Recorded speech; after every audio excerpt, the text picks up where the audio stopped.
Here we go. It's going to be quite the show. Hi, welcome. It's Thursday. Thursday show starts a little bit later because I have family FaceTime, and I never bothered to move it. It changes a little during the summer because people's school schedules change during the summer, but we're back to our regularly disscheduled programming. Thursday's 4 o'clock, and I thank you for being here. A lot of new subscribers. It's a little overwhelming. If I had pearls, I'd clutch them. Hello. Hi, everyone. I especially want to thank, according to the analytics, all the people who previously hated me for what I've said, who have apparently grown to love me for those very same things. I thank you. I can thank you enough. You know, some people say I can't thank you enough. I think anything, no matter how much you love it, can get irritating after a while. So I can thank you enough. I'll just do my best to get right up to that line and stop. If I might. Don't jump right in there. It's good stuff, Dragon X Flyer. Yes, rank voting killed the Palin dreams there. And apparently Cat Turd is having a hissy fit about that. For those of you that don't know, let me see if I can pass this ad before I bring this up real quick. My throat is recovering. I just tried singing for the first time in a day. Let me see this. Hold on. I got to bring this past this whole. Hold on. There we go. One sec. Hold on. See if I can bring this up. Yeah. So for some of you don't know, like Trump had this tendency to, and some others, Boebert does it occasionally. They'll pick these kind of rando internet asshats who are just like professional provocateur dicks, of which I'm sure that side would consider me one on our side because of my saucy language. That said, one of the most well-known ones is probably Cat Turd, right? Well, Cat Turd was not, it was initially it's one of these people who is very bold, very brash, very forward-thinking, very fearlessly proclamative of their political beliefs, but not willing to show who they are and put their face and their name on the line. They just operate behind the scenes under a stupid name like Cat Turd. And that, I think, is the one thing where my criticisms of folks like that versus their criticisms of someone like me, I completely dunk on them. Because, like it or not, whatever you want to think about what I say, I put my face and my name right along with it. I don't hide behind a cute name that if the internet crashed tomorrow, I could hide from what I've said because I was like, nah, that wasn't me. That was another Gary from Hootsawachi. Aren't you Cat Turd? Like nobody's going to bother anyone like that. It's the internet coward's way out. So it's the way to have your cake and I guess barf it up on the mat too.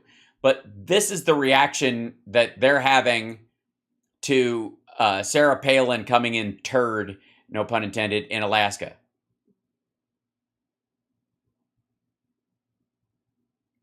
Okay, get to the point. Yeah, we get that.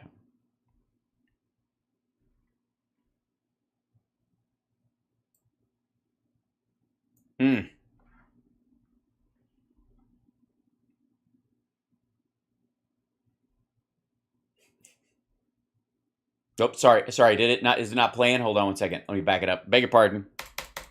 There we go. Hold on. That state over to the button so you know when we go live. You're in. Wow. There you go. Soon as Alaska passed that ranked choice voting and mail-in. Wait, why is the audio not going in there? What's happening? Mike audio. Let's see. Only voting. There it is. We told them that a Republican will never win that state again. The Republicans did that. Never gonna happen. The minute over to that state. The minute people get more than one choice, and we can't we'll no longer stiff arm, any Democrats' chance, we're screwed. Over to the Democrats for the rest of the time on Earth. They absolutely did. And why? I'll tell you why. Why? Because they knew Murkowski was going to probably lose her primary, and they did this just so that piece of crap, backstabbing, never votes with the Republicans anyway, can try to win her primary. Oh, terrible. come on now. That stupid Republican that has held on to her seat did this so she could hold on to her seat so that they could hold on to a seat in a state where they are never guaranteed seats. Oh my God. That's the whole reason they did this. Believe. That's right. The Republicans are digging their own grave and filling it in on top of themselves, according to these folks. Now, obviously, they don't cut up slices that I know of this, so I'm not going to do an hour of this nonsense. But I just thought it was interesting that that's what they led off their show with today. And I just, in my checking in, doing the kind of meat thermometer that I do. Hello. What? And as I check in on some of these folks and see how they're unwinding the story around Trump's, the Mar-a-Lago search and seizure and all that kind of stuff. So the one thing we hadn't heard was, and I prep the show, I lay out the stuff, and I'm ready to go, but I don't watch the stuff, and I don't want to get ahead of myself, and so I really try to avoid looking at some things. And then as I'm getting ready and we're rolling right up on, then, lo and behold, Trump throws a big monkey wrench in the thing by going on a big, huge show and giving a once in a lifetime interview to some, major broadcaster, like Wendy Bell and Skeeter. I don't know who, I'm sure this guy, they're on Body by AM 360. This is breaking. President Donald Trump joins us today on Wendy Bell Radio. Yeah, you're right. What? Who exactly? Wendy Bell Radio is on. I think they run her stuff at like 3 a.m. on Newsmax. She's almost all, I guess, all social media. And then she does run it on Wendy Bell Radio Network on there. So I don't know if she has streaming stuff there or whatever, but Body by AM 360, I don't know what that is. AIM 360, whatever.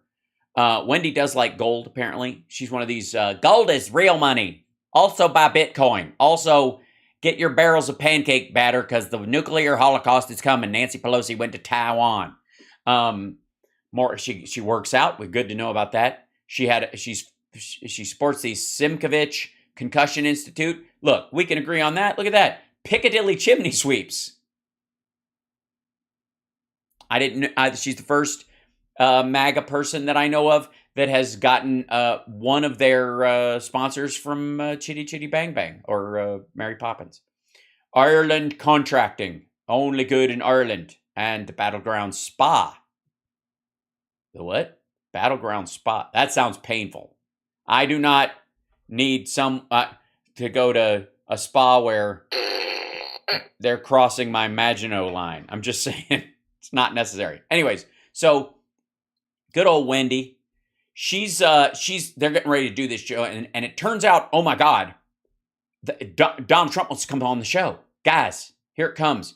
Now, I want you to see the level of show. Obviously, this is from their full live stream, but we'll just do the segment where Trump comes on. But here we go. Horse and squirrels on Rumble. Kathy Barnett for no. We've moved on. We must. Team. We've got two people we've got to vote for. It's Oz and it's Mastriano. Oh, by the way, somebody in Rumble, what they're saying is in their chat room is saying Kathy Barnett for Senate, which is the MAGA one. And look how mad she is. Like, no, she lost. We got to vote for Oz now. We got to get behind Oz. That's what they're talking about. They're fucking losing it about the fact that there's still, all the maggots still want Barnett. If your team doesn't make the Super Bowl, you still pick one to root for. Yeah, you're not. What? No, dummy. No.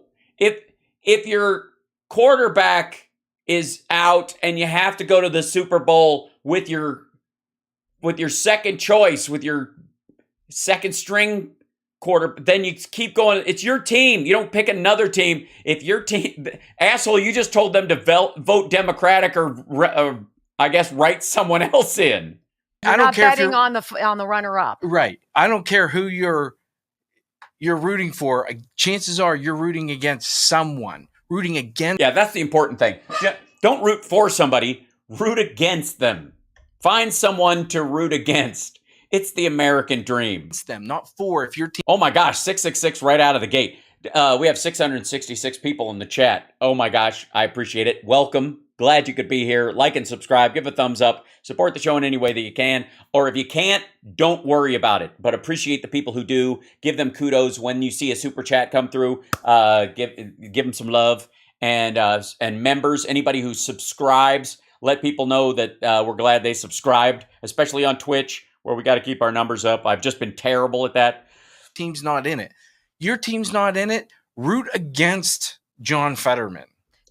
Right. That's enough.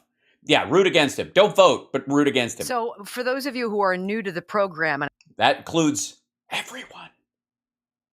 We're all new. Gather around, everybody. I know we have a lot of new Yeah, eyes 12-5. on this. Awesome. Because apparently word got out that Trump was coming on our show. So all of a sudden people are watching this. Look, we are a radio program, but we also do something that really nobody else does, and that is live stream the entire thing. Nobody else does that? Nobody at all? Nobody live streams the entire thing? I mean, I've been doing my radio show that way for 12 years. I used to do it on Ustream and live stream, the network, the actual software live stream, not actual the actual thing, before I had the radio show. So, but yeah, anyways, you invented it. Please go ahead. So when we are sitting here kibitzing back and forth, it's because our station affiliates are in a commercial break. They're doing news and weather. Okay, so thanks for explaining that. Nobody else knows what that's like. We're all new to media. Radio is, I'm still getting used to it, my friend. This crazy contraption in my living room, the family gathers around it, listening to shows brought to you by Blue Coal, America's premium anthracite.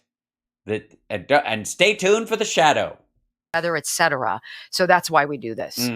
But here's how we feel about transparency. Bull. We want you to see all of it. And sometimes the shizzle hits the fan and we scramble. You see it all. That's right. I don't want to be denied that. When the shizzle hits the fan, I honestly, maybe I've never listened to her station because I don't listen to rap music, and I just don't know what the main stations are these days. Sometimes we're sick and look like death. You see it all. Sometimes I lose. Well, easy with the hard sell, lady. If I was gonna return anyways, but man, now my train of thought and I'm off on my game. You see it all.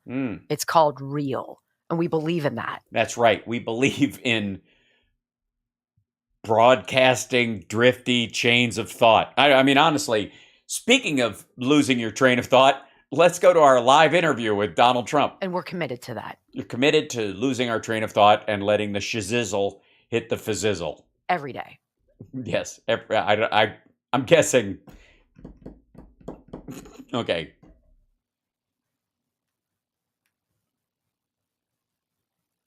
All right. Well, here's what you all came for. Rick Grinnell. I love it. Here we Rick Grinnell. I love it. Okay. So they somehow know Rick Grinnell and he set the call up? go.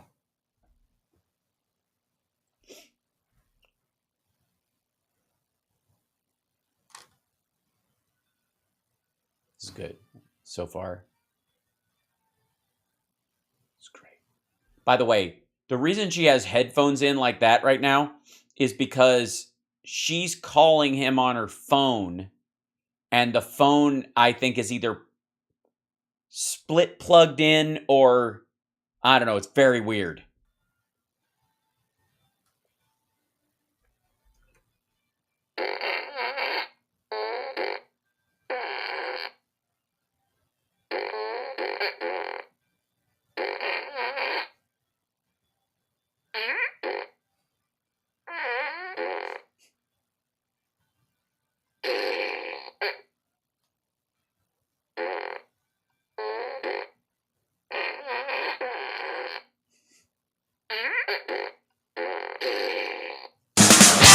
Oh God! Oh Lord! Ah, loud! la la la la. Why so loud? That song is called Shahizzle Hitting the Fassizzle by the Irish plumbers, I guess. God damn. Easy, lady. Ladies and gentlemen, what a wonderful Oh, nice. We're getting an echo straight out. Look at that. I'm not the only one it happens to.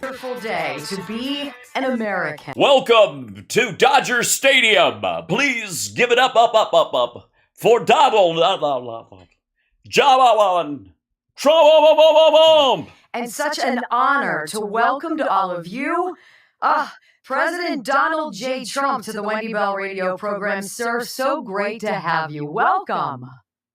Well, thank you very much, Wendy. Thank you. You're doing such a great job. It's an awesome show. Everybody knows what you're doing. You're very well thought of. People think of you. I'm this close that this is a fucking prank. First question is, what's taking you so long, sir? I've been waiting 2 years. Come on. Well, it's been a little bit of a time, but that's okay. In the meantime, I know you've done very well.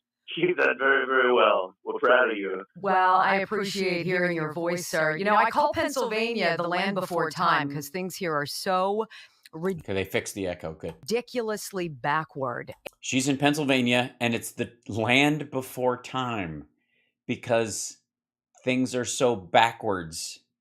Is she in Pennsylvania, you think? And we have a fight, sir, and I'm fighting it every day. Yes, between her listeners who still want Kathy Barnett. As I know you are. And you've chosen two very strong candidates to support. So let's talk about. Oh, yeah. Tell us why Mehmet Oz and why when Mastriano has a picture of him that just came out in a Confederate uniform, you didn't check? Jesus. Them. Mehmet Oz and Doug Mastriano. So what do you like most about Mehmet Oz, sir? Yeah. Okay. What do you like the most? Okay. It's got to be a policy. It's something about his genuine knowledge on the issues, that he's been a long-time resident of Pennsylvania and he loves the state, something like that. What do you think? Well, I've known him a long time, and I guess for about 18 years he's had a show where he talked to people, in particular women, and they loved him. You know, the ratings are like your good ratings. You have great ratings. Well, that means people like you. You don't have good ratings, that's not a good sign. It's like, let's go to a different profession. So we picked him based on the fact that he had good ratings on his show. But he was very popular for years. And then it all came crashing down thanks to an endorsement by Donald J. Trump. Literally everything that Mehmet Oz had sought to build shit the bed. It was a very successful show, and people really loved him. He was Past tense. hit hard in the primary. They spent like $50 million just going after him, and very unfairly. And, you know, he came... Unfairly? It's a fucking election, dumbass. Very unfairly. There were two other people who did equally as well. He eked it out. Look at her face. Unfairly. In with a big... That's a big hit for anybody to take. And he's really... I can tell you, I know the real Oz. And he's a great guy, cares about people. Very smart, very sharp. You can see how quickly he's picked it up. You know, he's never been a politician before. Right. And right. He's doing great. I mean, he's 7 points behind a guy who had a stroke and had to go off the entire field for a while. And he's become Dr. New Jersey, but awesome. He picked it up well, and he picked it up good. Well and good. He picked it up well, and he picked it up good. It's nice to know he still has the same powerful grasp of the English language we've come to adore. I think he's going to do very well. And Doug Mastriano, and very good. You know Doug for a long time. You know Doug. And love him. He is. Oh God, Doug. Oh, Doug. Just Doug. Can I Doug you? Oh, Doug, if I may. God, I love that guy. The greatest thing about him is I mean, there's nothing wrong with, occasionally a couple people just, dressing up in a Confederate uniform. I love that guy. I mean, what's not to love? I mean, if you had a choice, which side are you going to dress up when you're going to play dress up? This is how it's going to happen. I don't know why the rest of the group didn't want to snuggle up to you when you showed up to the gathering. All these guys are dressed up in U.S. uniforms. Many of them served. This guy's actually holding his fucking fighter pilot helmet, and you show up like a fucking asshole in Pennsylvania. He does know which side Pennsylvania was on in the... Never mind. Love that guy. Love him. Love you.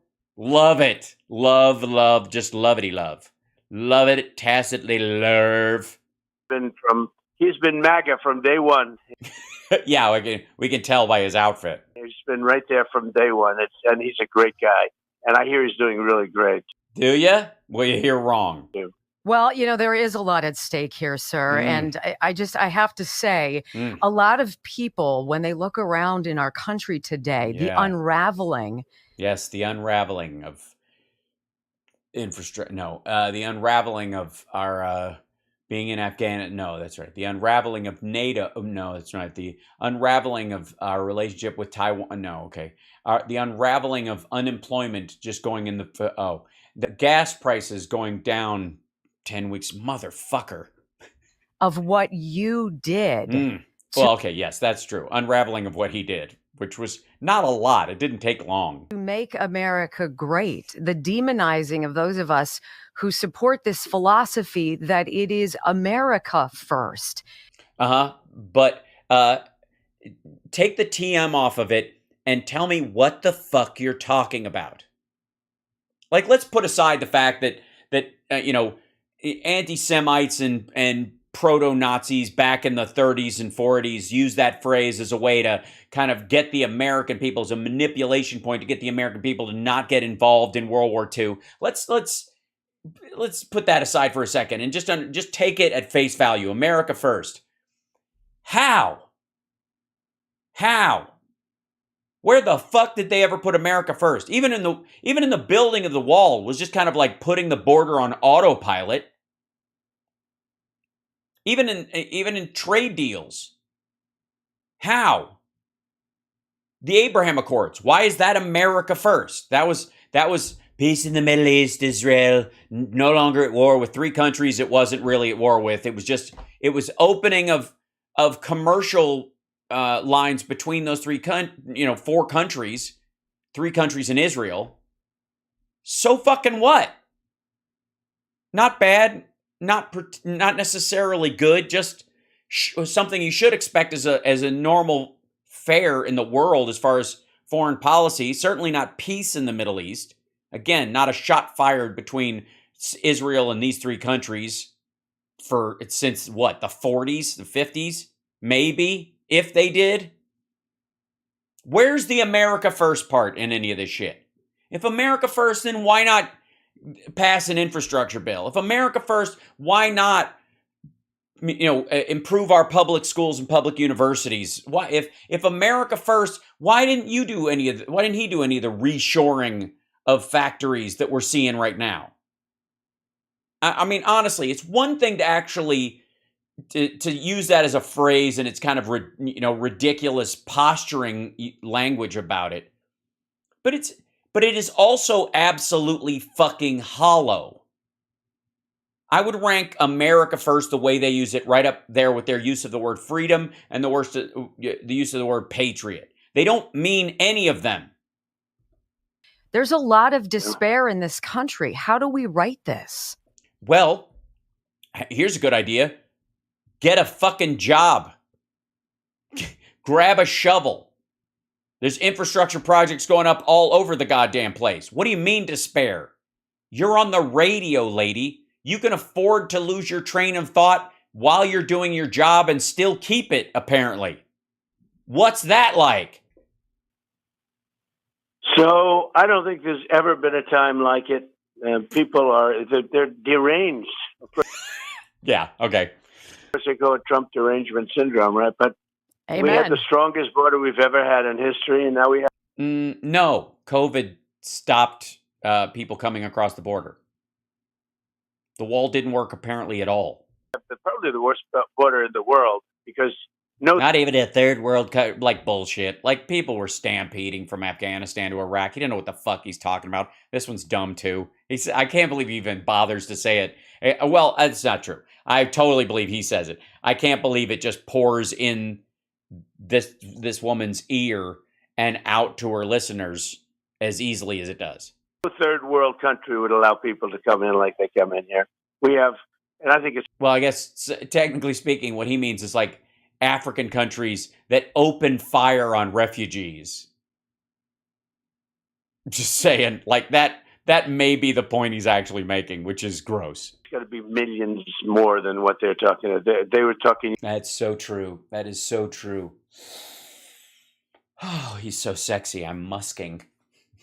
Yesterday, 4 or 5 million. As of yesterday, 4 or 5 million. It used to be, and I had it down again to a number that nobody's ever had it so low. And people Yeah, because nobody's ever done it during a fucking pandemic. come in, but they came in legally. They had to come in legally. We got the wall finished, and then I built an additional piece of the wall to a. I love how there's no miles attached or anything. I did finish the wall. I didn't not finish the wall. I finished it. It was finished. It's all done. I was building more wall onto the wall that was finished. We finished the house. We just decided to put a roof on the finished house, and we got almost all of it made before. In a good area for it, and frankly, it would have been done in another 3 weeks if they. Yeah, but if his stupid healthcare plan hadn't gotten in the way, If they had the smarts, or if they had the common sense to get it done, and our numbers were so good. And when I see what's happening, but then you take a look at inflation. We had no inflation. We had low gas prices. I had gas. Oh God, that was so sweet. Remember during lockdowns how easy things were? Shut the fuck up. He's literally pining for a time when no one was going fucking anywhere. Yeah, by the way, excellent pointed out, Allison. It's 3 weeks they would have finished the wall. It's been 2 weeks for a very long time. He said it was 1 week at one point. Down to it for a period of time. I agree. Yeah, nobody even. I mean, it's like, hello, supply and demand. $1.47. Can you believe it? But we were down at about $1.87. Now it's really $5, and it's going to be heading up as soon as there's a little heat wave. As soon as there's any little thing, it's going to be heading up. It's so just anything, anything, a minor heat wave, motherfucker. We don't power our air conditioning in this country with fucking petroleum. If anything happens, if there's a tornado, if the price of bacon takes a dive, fragile. We're actually going to Venezuela to get oil from Venezuela to go to Saudi Arabia. We have more than they. I mean, we're not getting it from them. We want them to put it into the market so it lowers the price overall because even the oil produced here, because we're not a socialist country, gets put into the open market and we have to buy it at the rate that it's available. So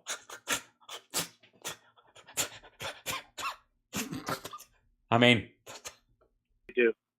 So and it's we have 200 we were here. energy independent just a couple of think of it 2 years ago. We were energy independent. we still are. And now we're going begging around for energy. The cost of energy is triple what it used to be. And it's Because everybody insists on using it to do shit. going up. It's going to go up again. It better before the election, goddammit, or we're fucked. I was counting on this. And it's going to go up substantially. It's going to go up super uppity, up till it's up. And then up from there, probably, good people, very well-known people have said how high up it's going to stay up. And then when you think it's as up as it's going to up, it'll up some more because it's that up. A horrible thing. Horrible. You know, like you, I'm a parent. I have 5 sons, and you can imagine my food bill. I speak on behalf of all Americans who are not down with what's going on in this country, sir. But here's the rub. How do we protect our elections so that what happened to you and to others down ticket from you and anybody who Yeah, nobody down ticket from him was affected, really. See, that was part of the weird thing. Because a bunch of Republicans who are claiming there was chicanery going on in 2020, they themselves won their race. who says there wasn't stuff that went wrong is kidding themselves. I agree. I mean, definitely there was things that went wrong. I mean, let's like first and foremost, Trump himself purchased a bunch of votes, not enough to actually win the election. But he bought votes in Pennsylvania and other places because he thought it would overall raise his popular vote, and he didn't want to lose that again. He was told apparently by people that he put a lot of faith in that that all he had to buy was like 3 million votes, and he was sorely mistaken because he misjudged how far down in the polls he was, because those 3 million votes weren't added onto the ones he got last time. As a matter of fact, they didn't even make up for the deficit of votes he lost during the 4 years he was in office. And then, of course, they were nowhere near what Biden got. So I think any of the chicanery, it's one of the reasons why Trump seems to know where all the fraud was and why none of the Republicans in those districts want people to look. And you guys can't seem to understand, why don't the Republicans want us to look? I mean, you think, are they not, they're rhinos, they must be swamp Republicans. They helped him cheat, and they dodged a bullet because he lost, and now they're like, just don't look, okay, let me go back to work. Anyways, where was I? And I'm done with that. How do we stop that? I think only thing you really can do is not vote. I think voting for Republicans, there's got to be a better way. I would say form your own island. I understand that there's one for sale. The former owner passed away incarcerated. I think Trump knows it and could probably give you a breakdown. He could probably draw a blueprint of the place with a blindfold on. So the election was a disgrace. We won the election by a lot. You understand it? Of course. Of course. I mean, obviously, that's why you're still president, and everything that's going on that's terrible is your fault. Because we all know that Biden can't even go into the White House. He's in a set at Amazon headquarters. This is all a big show. Everybody understands it. Everybody understands it. I mean, we understand it. We understand you're a fucking lunatic. You don't want to say it, especially Democrats. They know exactly what they cheated. And yeah, but really well. I mean, obviously, our cheating was by rope-a-doping you into trying to buy votes like a dummy. If he thinks we're cheating when we're not, he'll think, well, that justifies his cheating, and therefore he'll cheat a lot and fuck himself up. It was a horrible thing we ran the election like a third world country. When you do realize you were the president of this third world country when this shit went down. Watch the back scenes of some of these elections where they take stuff in barrels and just dump them on the floor. This was that's what happened. Barrels of votes. It was like, is he watching like footage about like vote rigging in Chicago in the 1930s? Fucking barrels. I mean, it's bad enough like he still tells the suitcase story. Barrels? The fuck out of here. This was like a third world situation. Well, I mean, we did have a dick tater, running the place, or a wannabe. And we got more, and I say we because it's all of us. We got more. All of us. They weren't voting for me; they were voting for you. So when I lost, you lost, because if I'm not a loser, you people are losers. You lost, not me. Vote. I'm still winning. Did you see the size of the chocolate cake slice I had last night? Winning. Still getting 2 scoops ice cream. 1 for me and 1 for me. Than any sitting president in history. Yeah, but isn't it nice how when people can vote from home, they vote in mass? And 12 million more votes than we got the last time. Well, I mean, you bought 6 of them, so that's What? the thing. You thought that's what you're like, oh, we need 3 according to them more than we had, so I'll buy 6, and we'll make this happen. We'll do it in all Republican districts. We did much better the second time. Sort of funny. I make the speech. I'm going to be making a big one on Saturday, right? Yes, a big speech on Saturday. You mean the rally that he's finally gonna pop his head up in public? Do you think it'll be about the candidate at all?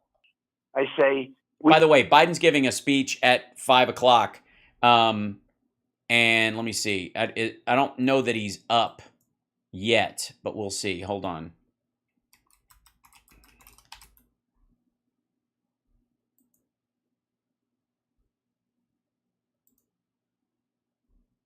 I'm going to keep it open. This is his. We'll go to his remarks on Soul of the Nation when it starts, just so you know.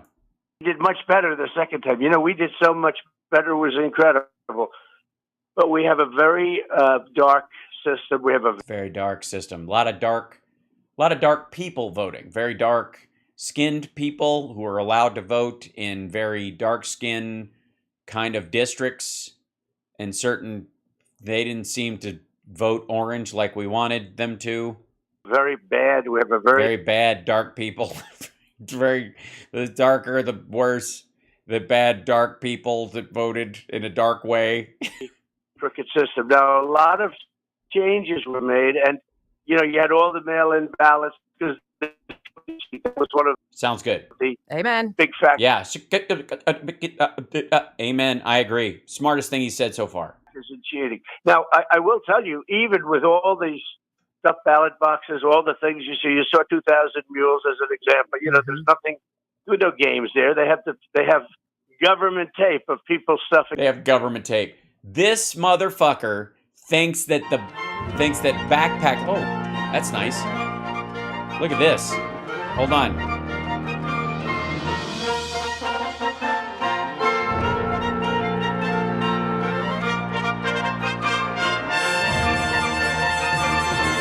All right.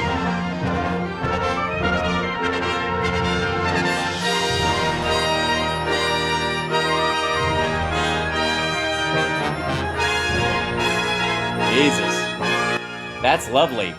It's downright dignified and presidential. What? No Lee Greenwood? The Biden boom band, the big Biden boom band, big Biden boom. Big Biden and boom. Bye.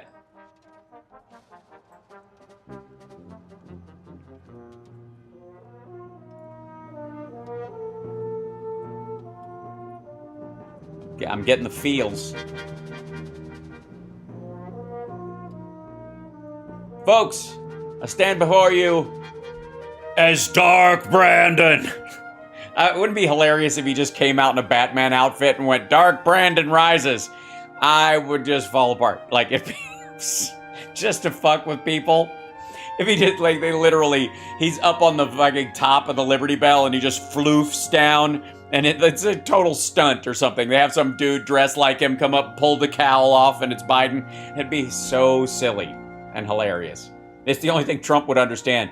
They do this thing. I could have done that. I would have done it without a stunt person.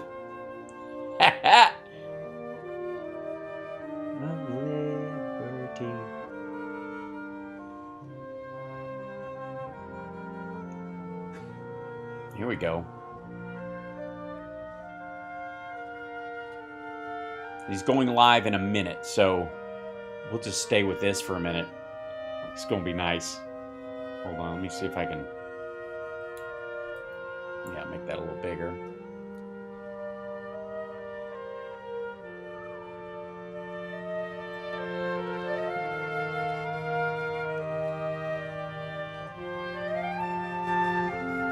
This is so pleasant, I can barely stand it.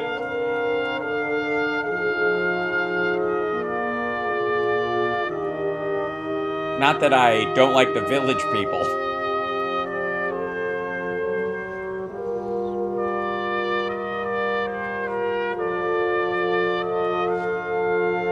Let freedom ring. There we go. Stole it from the Brits. chance, absolutely.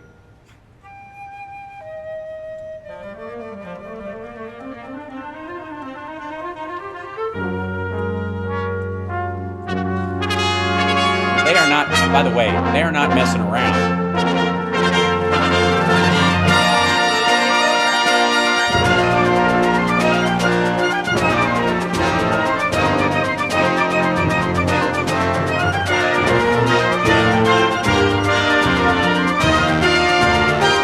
Yeah, 3 doors down could not make it, just saying.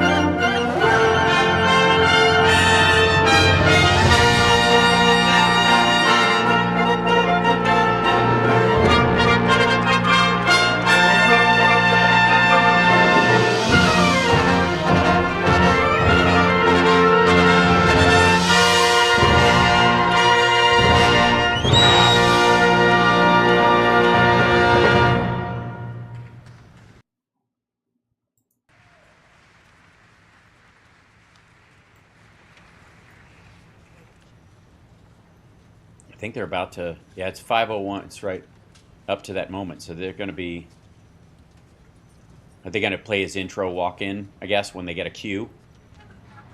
Mm-hmm. Mm-hmm. Bum, bum, ba, bum, bum, ba, bum, ba, bum, ba, bum. Hail to the chief, he's the one we all say hail to. We all say hail because he keeps himself so clean. Anybody ever watch Dave? That was my like reaction. You know, like that's what I always go to when they play Hail to the Chief. Is it's the when she walks in on him in the shower, and it's when she recognizes that it's not really her husband, the president, because she sees him naked for the first time, and he's bigger than the other guy.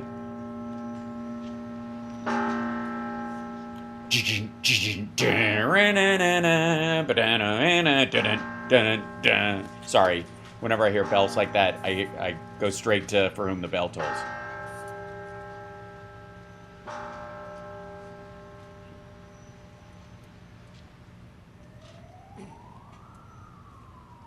It is Philadelphia.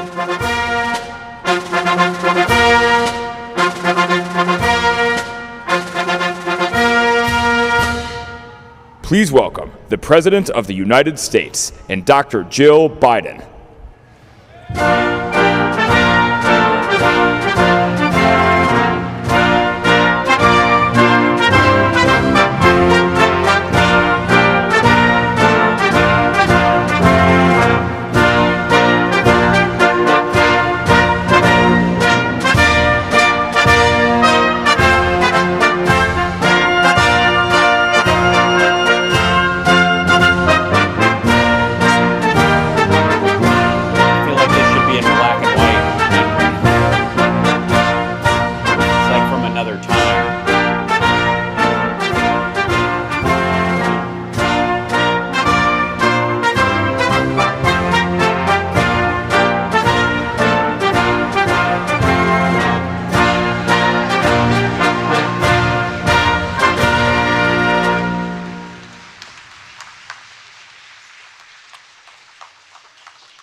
My fellow Americans, please, if you have a seat, take it.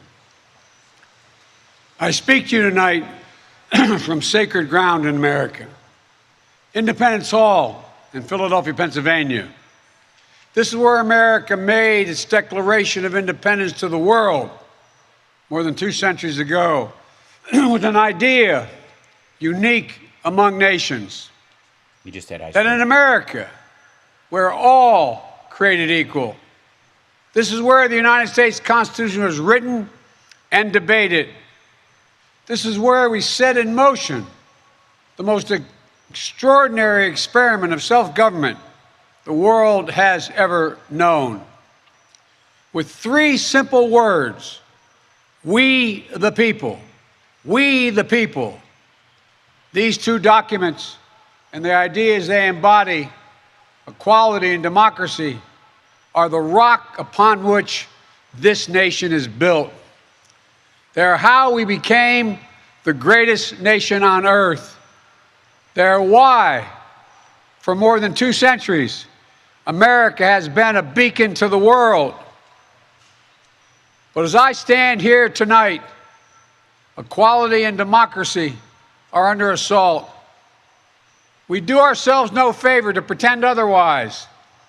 So tonight, I've come to this place where it all began to speak as plainly as I can to the nation about the threats we face, about the power we have in our own hands to meet these threats, and about the incredible future that lies in front of us if only we choose it. We must never forget, we the people are the true heirs of the American experiment that began more than 2 centuries ago. We the people have burning inside of each of us the flame of liberty that was lit here at Independence Hall. A flame that lit our way through abolition, the Civil War, suffrage, the Great Depression, world wars, civil rights. That sacred flame still burns.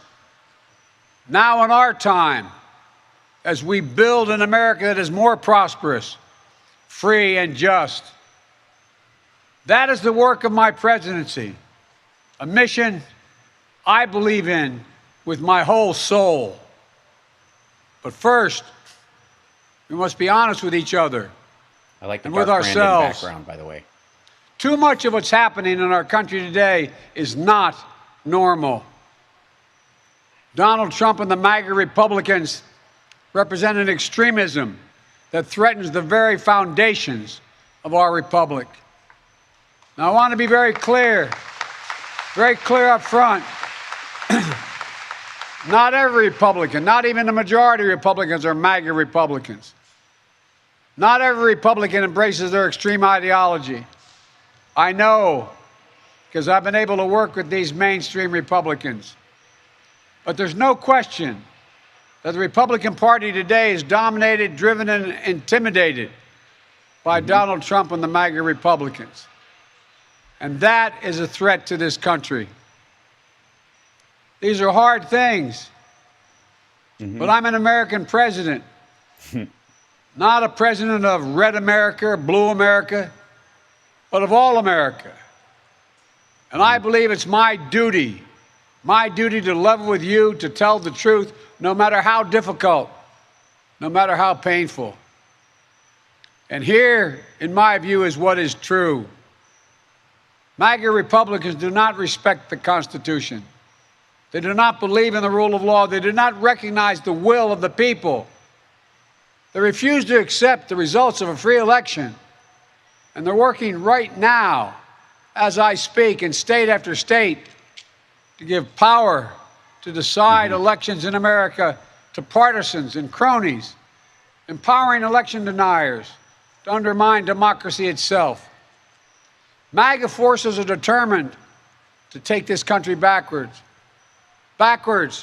to an America where there is no right to choose, no right to privacy, no right to contraception, no right to marry who you love. They promote authoritarian leaders and they fan the flames of political violence that are a threat to our personal rights, to the pursuit of justice, to the rule of law, to the very soul of this country. They look at the mob that stormed the United States Capitol on January 6th, brutally attacking law enforcement, not as insurrectionists who placed a dagger at the throat of our democracy, but they look at them as patriots. And they see their MAGA failure to stop a peaceful transfer of power after the 2020 election as preparation for the 2022 and 2024 elections. They tried everything last time to nullify the votes of 81 million people. Megaphones nearby. This time, they're determined to succeed in thwarting the will of the people. That's why respected conservatives like Federal Circuit Court Judge Michael Ludwig has called Trump and the extreme MAGA Republicans, quote, a clear and present danger to our democracy. But while the threat to American democracy is real, I want to say as clearly as we can, we are not powerless in the face of these threats. We are not bystanders in this ongoing attack on democracy. There are far more Americans from every background and belief who reject the extreme MAGA ideology than those that accept it. And folks, it's within our power, it's in our hands, yours and mine, to stop the assault on American democracy. I believe America is at an inflection point, one of those moments that determine the shape of everything that's to come after. And now, America must choose to move forward or to move backwards, to build a future or obsess about the past, to be a nation of hope and unity and optimism, or a nation of fear, division, and of darkness. MAGA Republicans have made their choice. They embrace anger. They thrive on chaos. They live not in the light of truth, but in the shadow of lies. Ooh. But together we can choose a different path. We can choose a better path forward to the future. A future of possibility, a future to build and dream and hope. And we're on that path moving ahead. I know this nation. I know you, the American people. I know your courage. I know your hearts. And I know our history. This is a nation that honors our Constitution. We do not reject it. This is a nation that believes in the rule of law. We do not repudiate it. This is a nation that respects free and fair elections. We honor the will of the people. We do not deny it. And this is a nation that rejects violence as a political tool. We do not encourage violence. We are still an America that believes in honesty and decency and respect for others. Patriotism, liberty, justice for all, hope, possibilities. We are still, at our core, a democracy. And yet, history tells us that blind loyalty to a single leader and a willingness to engage in political violence is fatal to democracy. For a long time, we've told ourselves that American democracy is guaranteed, but it's not. We have to defend it, protect it, stand up for it, each and every one of us. That's why tonight, I'm asking our nation to come together, unite behind the single purpose of defending our democracy regardless of your ideology. Look at that. We're all called by duty and conscience to confront extremists who put their own pursuit of power above all else. Democrats, independents, mainstream Republicans. We must be stronger, more determined, and more committed to saving American democracy than MAGA Republicans are to destroying American democracy. We, the people, will not let anyone or anything tear us apart. Today, there are dangers around us we cannot allow to prevail. We here, you've heard it, more and more talk about violence as an acceptable political tool in this country. It's not. It can never be an acceptable tool. So I want to say this plain and simple. There is no place for political violence in America, period. None, ever.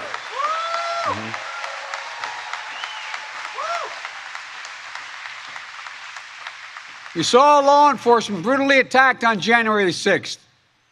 We've seen election officials, poll workers, many of them volunteers of both parties, subject to intimidation and death threats. And can you believe it?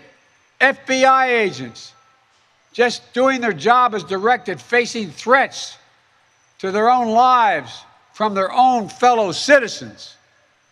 On top of that, there are public figures today, yesterday, and the day before predicting and all but calling for mass violence and rioting in the streets. This is inflammatory. It's dangerous. It's against the rule of law. And we, the people, must say, this is not who we are. Yeah, the speech is live. Ladies and gentlemen, we can't be pro-insurrectionist and pro-American. They're incompatible. We can't allow violence to be normalized in this country. It's wrong.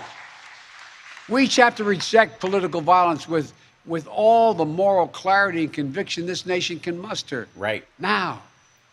That's why we can't let the integrity of our elections be undermined. Or talk of violence fly on my show, kids. Is a path to chaos. Look, I know politics can be fierce and mean and nasty in America. I get it. I believe in the give and take of politics, in disagreement and debate and dissent. We're a big, complicated country. But democracy endures only if we, the people, respect the guardrails of the republic. Only if we, the people, accept the results of free and fair elections. Only if we, the people, see politics not as total war, but mediation of our differences. Democracy cannot survive when one side believes there are only two outcomes to an election. Either they win or they were cheated. And that's where the MAGA Republicans are today. They don't understand what every patriotic American knows. You can't love your country only when you win. It's fundamental. American democracy only works only if we choose to respect the rule of law and the institutions that were set up in this chamber behind me. Only if we respect our legitimate political differences. I will not stand by and watch. I will not, the will of the American people, be overturned by wild conspiracy theories and baseless evidence-free claims of fraud. I will not stand by and watch elections in this country stolen by people who simply refuse to accept that they lost. I will not stand by and watch the most fundamental freedom in this country, the freedom to vote, and have your vote counted and be taken from you and the American people. Look, as your president, I will defend our democracy with every fiber of my being, and I'm asking every American to join me.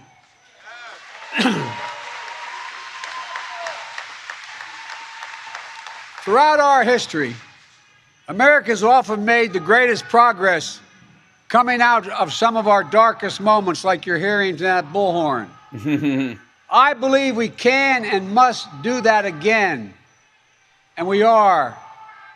MAGA Republicans look at America and see carnage and darkness and despair. They spread fear and lies. Lies told for profit and power. But I see a different America. An America with an unlimited future. An America that's about to take off. I hope you see it as well. Just look around. I believe we could lift America from the depths of COVID. So we passed the largest economic recovery package since Franklin Delano Roosevelt. And today, America's economy is faster, stronger than any other advanced nation in the world. We have more to go. I believe we could build a better America. So we passed the biggest infrastructure investment since President Dwight D. Eisenhower. And we've now embarked on a decade of rebuilding the nation's roads, bridges, highways, ports, water systems, high-speed internet, railroads.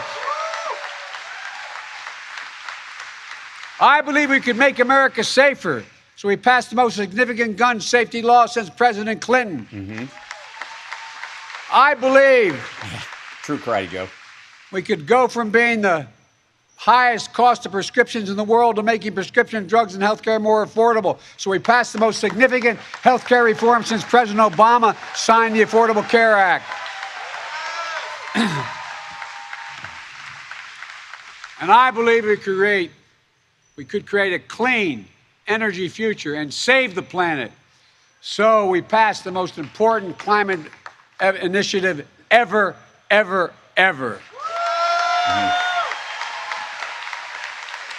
The cynics and the critics tell us nothing can get done, but they're wrong. There is not a single thing America cannot do, not a single thing beyond our capacity if we do it together. It's never easy, but we're proving in America, no matter how long the road, progress does come. The guy with the bullhorn is yelling, "Let's go, Brandon," and he's hitting a car to set off I its know car the last alarm. few years have been tough, but today, COVID no longer controls our lives. More Americans are working than ever. Businesses are growing. Our schools are open. Millions of Americans have been lifted out of poverty. Millions of veterans once exposed to toxic burn pits will now get what they deserve for their families and their compensation.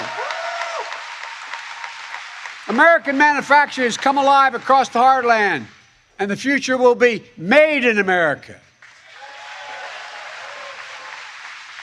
No matter what the white supremacists and the extremists say, I made a bet on you, the American people, and that bet is paying off, proving that from darkness, the darkness of Charlottesville, of COVID, of gun violence, of insurrection, we can see the light. Light is now visible. Light that will guide us forward, not only in words, but in actions. Actions for you, for your children, for your grandchildren, for America. Even in this moment, with all the challenges we face, I give you my word as a Biden, I've never been more optimistic about America's future. Not because of me, but because of who you are. We're going to end cancer as we know it. Mark my words. We're going to create millions of new jobs in a clean energy economy. We're going to think big. We're going to make the 21st century another American century because the world needs us to. That's where we need to focus our energy. Not in the past, not on divisive culture wars, not on the politics of grievance, but on a future we can build together. The MAGA Republicans believe that for them to succeed, everyone else has to fail. They believe America not like I believe about America. I believe America is big enough for all of us to succeed. And that is the nation we're building, a nation where no one is left behind. I ran for president because I believe we're in a battle for the soul of this nation. I still believe that to be true.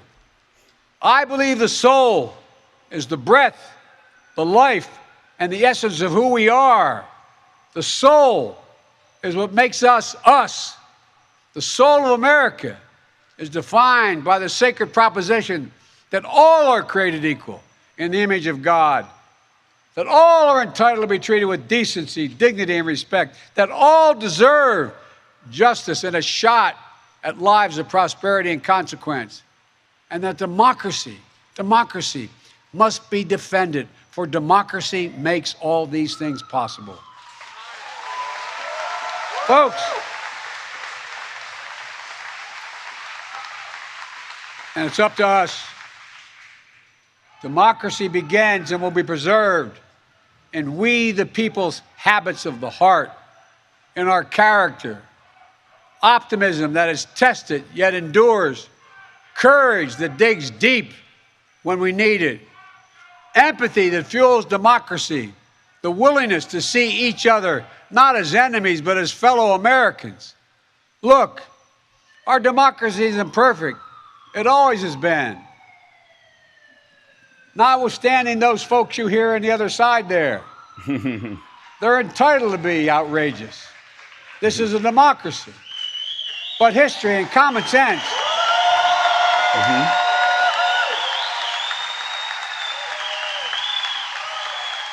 Good manners is nothing they've ever suffered from. But history and common sense tell us that opportunity, liberty, and justice for all are most likely to come to pass in a democracy. We have never fully realized the aspirations of our founding, but every generation has opened those doors a little bit wider to include more people who have been excluded before. My fellow Americans, America is an idea, the most powerful idea in the history of the world, and it beats in the hearts of the people of this country. It beats in all our hearts. It unites America. It is the American creed, the idea that America guarantees that everyone be treated with dignity. It gives hate no safe harbor. It installs in everyone the belief that no matter where you start in life, there's nothing you can't achieve. That's who we are. That's what we stand for. That's what we believe. And that's precisely what we're doing. Opening doors, creating possibilities, focusing on the future. And we're only just beginning. So that's initially I thought when the band stopped that was a police siren. That's that guy our task doing it himself. There's is a to dude make over our there nation free and fair, with the bullhorn. One just dude. and strong, noble and whole. And this work is the work of democracy, the work of this generation. It is the work of our time, for all time. We can't afford to leave anyone on the sidelines. We need everyone to do their part. So speak up, speak out, get engaged, vote, vote, vote. And if we do our duty in 2022 and beyond, then ages still to come will say, we, all of us here, we kept the faith. We preserved democracy. We heeded our worst. We heeded not our worst instincts, but our better angels. We proved that for all its imperfections, America is still the beacon to the world, an ideal to be realized, a promise to be kept. There's nothing more important, nothing more sacred, nothing more American. That's our soul. That's who we truly are. And that's who we must always be. I have no doubt, none, that this is who we will be, and that we'll come together as a nation that will secure our democracy, that for the next 200 years, we'll have what we had the past 200 years, the greatest nation on the face of the earth. We just need to remember who we are. We are the United States of America, the United States of America. And may God protect our nation, and may God protect all those who stand watch over our democracy. God bless you all. Democracy. Thank you. He's definitely going to be.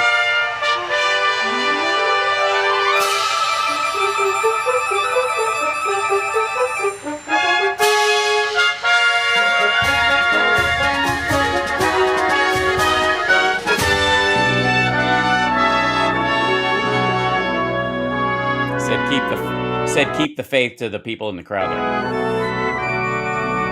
That was the backup mic, just in case. Either that or he said, go jump that dude. I'm kidding.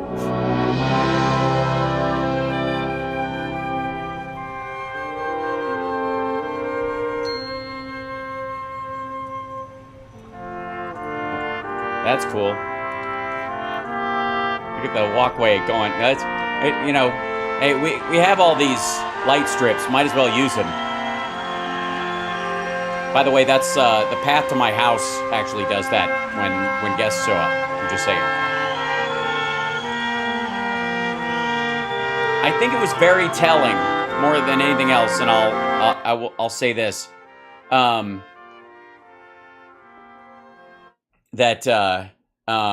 Great speech. The interruptions, I think, were a drag, but I think indicative of this. I mean, it's kind of interesting that we interrupted this video and came back to it afterwards. That the dude yelling it was saying, "Let's go, Brandon," and then he eventually went to "fuck Joe Biden." You could hear him actually drop a couple F-bombs. After that, he was quiet because you can get cited for swearing in public at that volume, especially if you use a bullhorn. Free speech doesn't, cover incendiary or inflammatory or obscene language in public, like especially through, you can't just run downtown and yell fuck into a bullhorn in public. Just can't.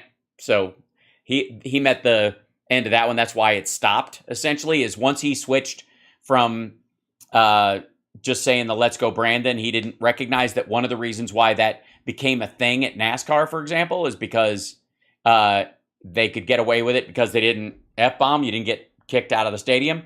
Same kind of thing. Anyways, I find it interesting that it was almost a direct response. Here's this like dignified message by the president with the Marine Band and in front of Independence Hall and, a regular, setup. And then what the contrast to it is this dude screaming, fuck Joe Biden into a megaphone for the hell of it. Over top of, by the way, at one point, yelling over the part about protecting vets from, making sure that they were taken care of after their exposure to burn pits. I think that's kind of indicative. If anything shows the kind of state of MAGA, that's it. It was actually a good contrast. Shame it had to happen during a speech, but I think it shows exactly what he's talking about. Ballot boxes. Anyways, back to there's something about Wendy and on Wendy Bull Radio. By the way, far more votes than we needed. I think they were up to about 5 million votes. We needed almost nothing. By the way, when he says we only needed we needed this many votes, he was told by somebody in his staff or something that he just needed to buy 6 million votes. If they bought, or 3 million votes. If they bought 3 million, they're covered. They'd be up by 6. 30,000 votes. And we didn't need, that's the way it is. But when you look at that, but now what happened a couple of days ago and what's been going on with the FBI, where the FBI said it was Russian disinformation, the laptop. Come on. What laptop? There is no laptop. That would have made anywhere from a 10 to a 20 point. Oh, he thinks that the story about, and by the way, the story about the Hunter Biden laptop, we now know, by the way, that A, there isn't one, and B, John Paul McIsaac, the dude who allegedly found it, couldn't pick Hunter Biden out of a laptop, doesn't know what FBI agents he sent it to, his receipts bullshit, he only has a photograph of it, and even then, he doesn't have a copy of it for some odd reason. He ended up copying, he lied to the FBI, John Paul McIsaac, if he actually spoke to FBI agents, lied to them because they said, give me the laptop and all the copies, and he kept one for himself and gave it to Rudy Giuliani's attorney. So that would be lying to the FBI if any of it was true, which I don't believe it is. But let's just, state like unequivocally that the idea is that they think this would have been the turning point. This would have been their October surprise if only people had run with it. Well, had they run with it, there might have been a few weeks where people would have gone, oh my gosh, is this true? A year later, we would have found out it was complete horseshit, much like the Hillary Clinton email scandal, right? They eventually said it was a violation of policy, but nothing ever got out. There was no sign that she had top secret stuff on her server, just classified stuff, and they chastised her for being loosey-goosey with classified, but not top secret stuff. Nowhere near the shit he has in paper form in a fucking storage closet with no lock on it at Mar-a-Lago. That said, the idea was if that had just gotten up, if he's basically bitching that his October surprise didn't work because he benefited from the bullshit Comey October surprise, the Comey press conference that drew new attention to the email server thing, that helped him get elected, and he needed another one, and he's still pissed. If that had worked, I'd have won. That's what he's complaining about. Never mind the fact that months later, and you guys know, I've gone through all of John Paul McIsaac's interviews. I've looked at everybody's tale about this. Never mind the fact that the laptop showed up in 2 places at once. It was originally at Charles Ablow's office before he was punted from Fox for diddling his patients and drugging them. Then they had to move it to the blind repair shop guy in Delaware. His story changes all over the place. It's hilarious. Happens to be the only blind repair shop owner who happens to know Rudy Giuliani's lawyer. It's so fucked up and dumb. Anyways, that's where the plan came from. Still could not pick Hunter Biden out of a lineup. Period. End of story. Cannot, will not, ever, will not. Also, no real FBI agents picked up the laptop.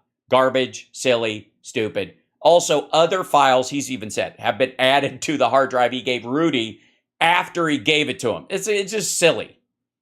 So, beyond all that, he's just bitching that his trumped up, no pun intended, October surprise didn't work. And that was the second one he tried. The first one was getting Zelensky to make a press conference where they were saying they're going to do an investigation into Biden and his son in Ukraine.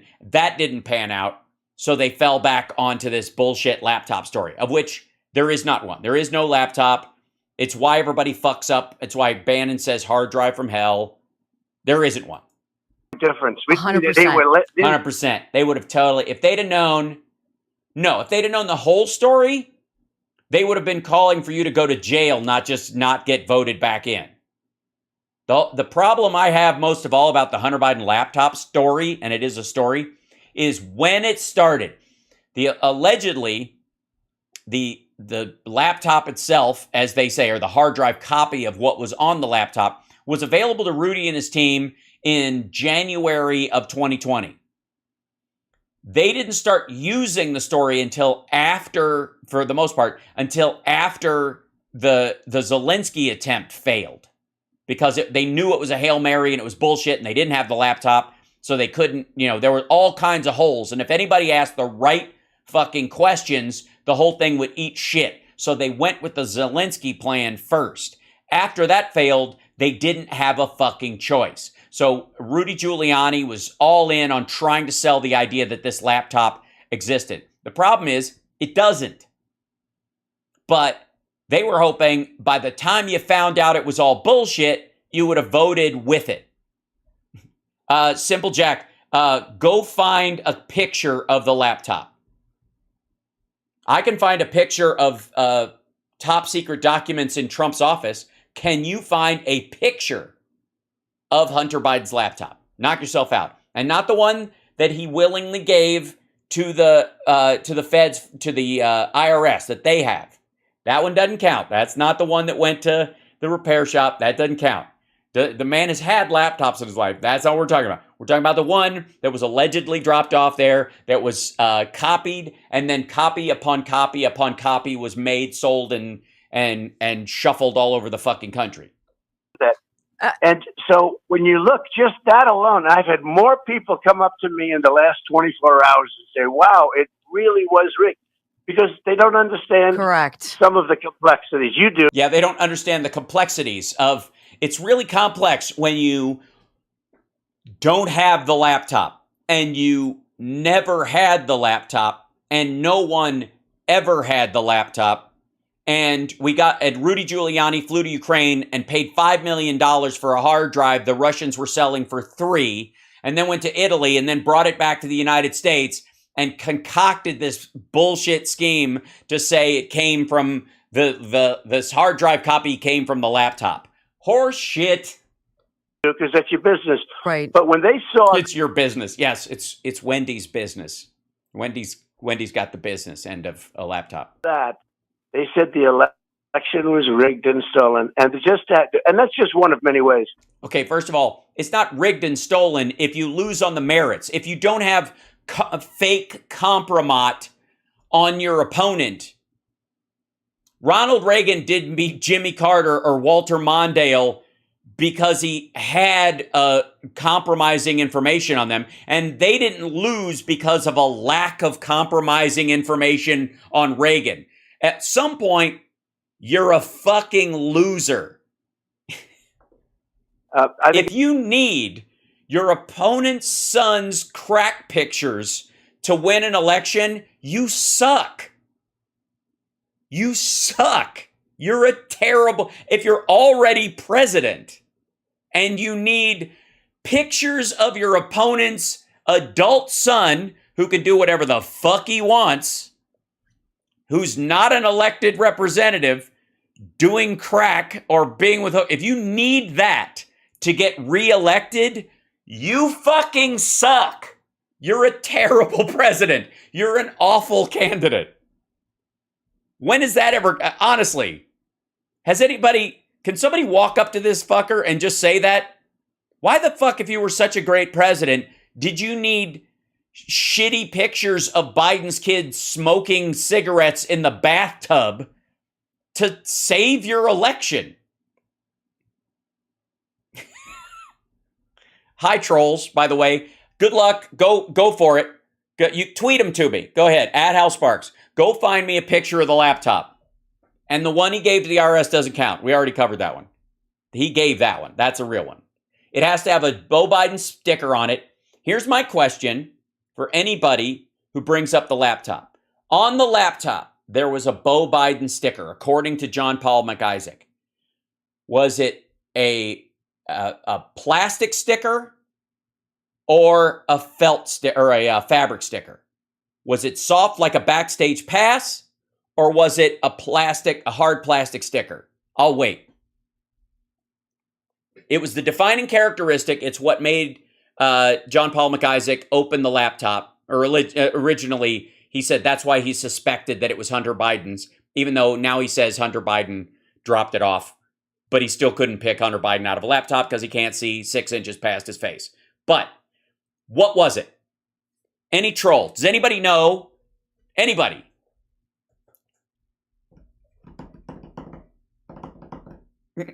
I'm glad the trolls are here. Again, they help us with the algorithm more than almost anybody. Anybody? Was it a plastic sticker or was it a fabric sticker? Go look it up. Go look it up. Go find it for me. Shoe. Go search.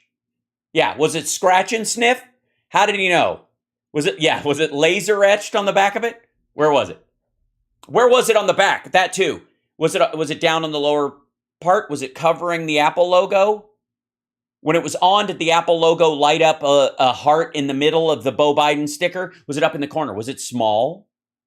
Was it enormous? Did it take up a quarter of the thing, or was it a little stripy one? It's the most famous laptop in Magadom, and you don't fucking know the answer to that one question. Was it intact? Was it all of it? Also, what is the name, and this one, people in my chat will know this. What's the name, the label of the hard drive that John Paul McIsaac allegedly gave to Rudy Giuliani's attorney? What was the name when you took that hard drive and you plugged it into your computer? What was the name of that hard drive? What was it called? Does anybody know the name? I mean, my chat knows the name. Right. Salty's got it. Laptop. That's right. It was named Laptop. Why was it named Laptop? So someone could say, I've got a copy of the laptop, you fucking dunce.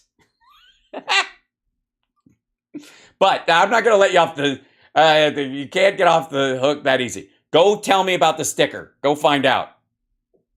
Also, while you're at it, tell me how they got 416 gigabytes of files that were not compressed off of a 256 gigabyte hard drive. Let me know. Let me know how. There's an interview on Newsmax. You go on, I think it was with Eric Bolling. Go look it up. Where John Paul McIsaac says that the hard drive that they're shopping around has more info on it that actually existed on the files he copied. Go figure out how that happened too. While you're at it, laptop, get the fuck out of here. I know, and if they'd have just known about that. I mean, by the time they found out it was bullshit, it would have been too late and you'd be president again. That's basically the argument. Fuck off. I think it's going to be much tighter. The way you win is to swamp them. Yes. You just swamp them. That's what we say every day. That's what we're telling them. Swamp them. Swamp. I mean, granted, you got to vote for Mehmet Oz in fucking numbers, and the maggots who still they literally right before this clip, somebody was in their chat room on Rumble for this show was saying, Kathy Barnett, for Senate, they're going to write her in instead of Mehmet Oz. I said cheat, but they can't cheat that much. I said every Republican's got to grab two friends, and we got to go, one for the cheat and one for what they're going to do beyond the cheat, because it's coming. Why would that be? What do you mean, two friends? Why is every Republican that you're talking to, why do they have two friends that aren't voting? I mean, if these are great candidates and he's super popular, how the fuck does that work? I know we have an issue in Democrat circles getting people off their ass to vote, but I don't need to concoct voters. I know exactly why. There's basically the TYT crowd is getting a bunch of people to cross their arms and not vote. Those are the folks that need some motivating. But and my conscience is clear. I've even said on the show, take somebody to vote, give them a right to vote, even if you don't know how they're going to vote. Participate in democracy. Brought up the FBI. I've been stunned to watch the politicization of these agencies that they invaded. Asshole. Yeah, talk to him. Your homes. Yeah, they didn't invade his home. They served a legally binding search warrant to seize government documents that he doesn't own, and it's specifically top secret shit he's not allowed to have because he doesn't have clearance anymore, and he never did to take it out of the White House without proper declassification, and he can't make up some sort of ad hoc post story where, like, I waved my penis over them, they are magically calypso fardo dinko, they are now magically declassified. Sir, he lives in it's a hotel. He can't afford a house. Donald Trump can't afford his own house in Florida. There, I said it. Why the fuck not? Why does he have to live in his office? Why does he have to have 2 of the hotel rooms set aside for himself at Mar-a-Lago? Why? If he's a billionaire, why the fuck didn't he buy like a $25 million mansion in West Palm near Mar-a-Lago that's his fucking house? Why not? Why does he only live in places you can also rent out? What other president ever has only been able to afford to live in a place that other people can rent? What is that? I'm still wait, maggots, come back. Before you find out that you don't know what the sticker is on the laptop, explain to me why the fuck he doesn't have a house. He lives in one of the apartments in Trump Tower. Not even the top one, by the way. I think it's the 4th from the top. And it's got his name on the fucking building, but he doesn't live in the biggest place in it. He can only afford to live in it because he can rent it out too. Bedminster, fucking Mar-a-Lago. Why does he only live in hotels? Why can he not afford his own fucking house, ever? I mean, I understand the market's tough, but he's a billionaire, isn't he? Couldn't he just roll right the fuck out of the White House and buy a $50 million house or a giant piece of property? Just write a fucking check, rich boy. Second generation rich kid. I'm taking that one. I'm sure he could have written giant overpriced checks for the houses right next to Mar-a-Lago. Here you go. Twice as much as the house is worth. You don't think they would have taken it? You don't think retirees would have gone, oh shit. All right. It's a $12 million house. He's going to pay me 20 for it. I'm getting the fuck out of here. I'll buy another house down the way for that money, and then I'll buy myself an $8 million house on, up in the, in the Midwest or something for my grandkids to grow up in. Where the fuck? Where is it? Why is he a bum like that? Why the fuck can't he buy his own house? Why? I don't get it. All these properties that he slaps his name on, but all these properties and the motherfucker can't have his own house. What is that?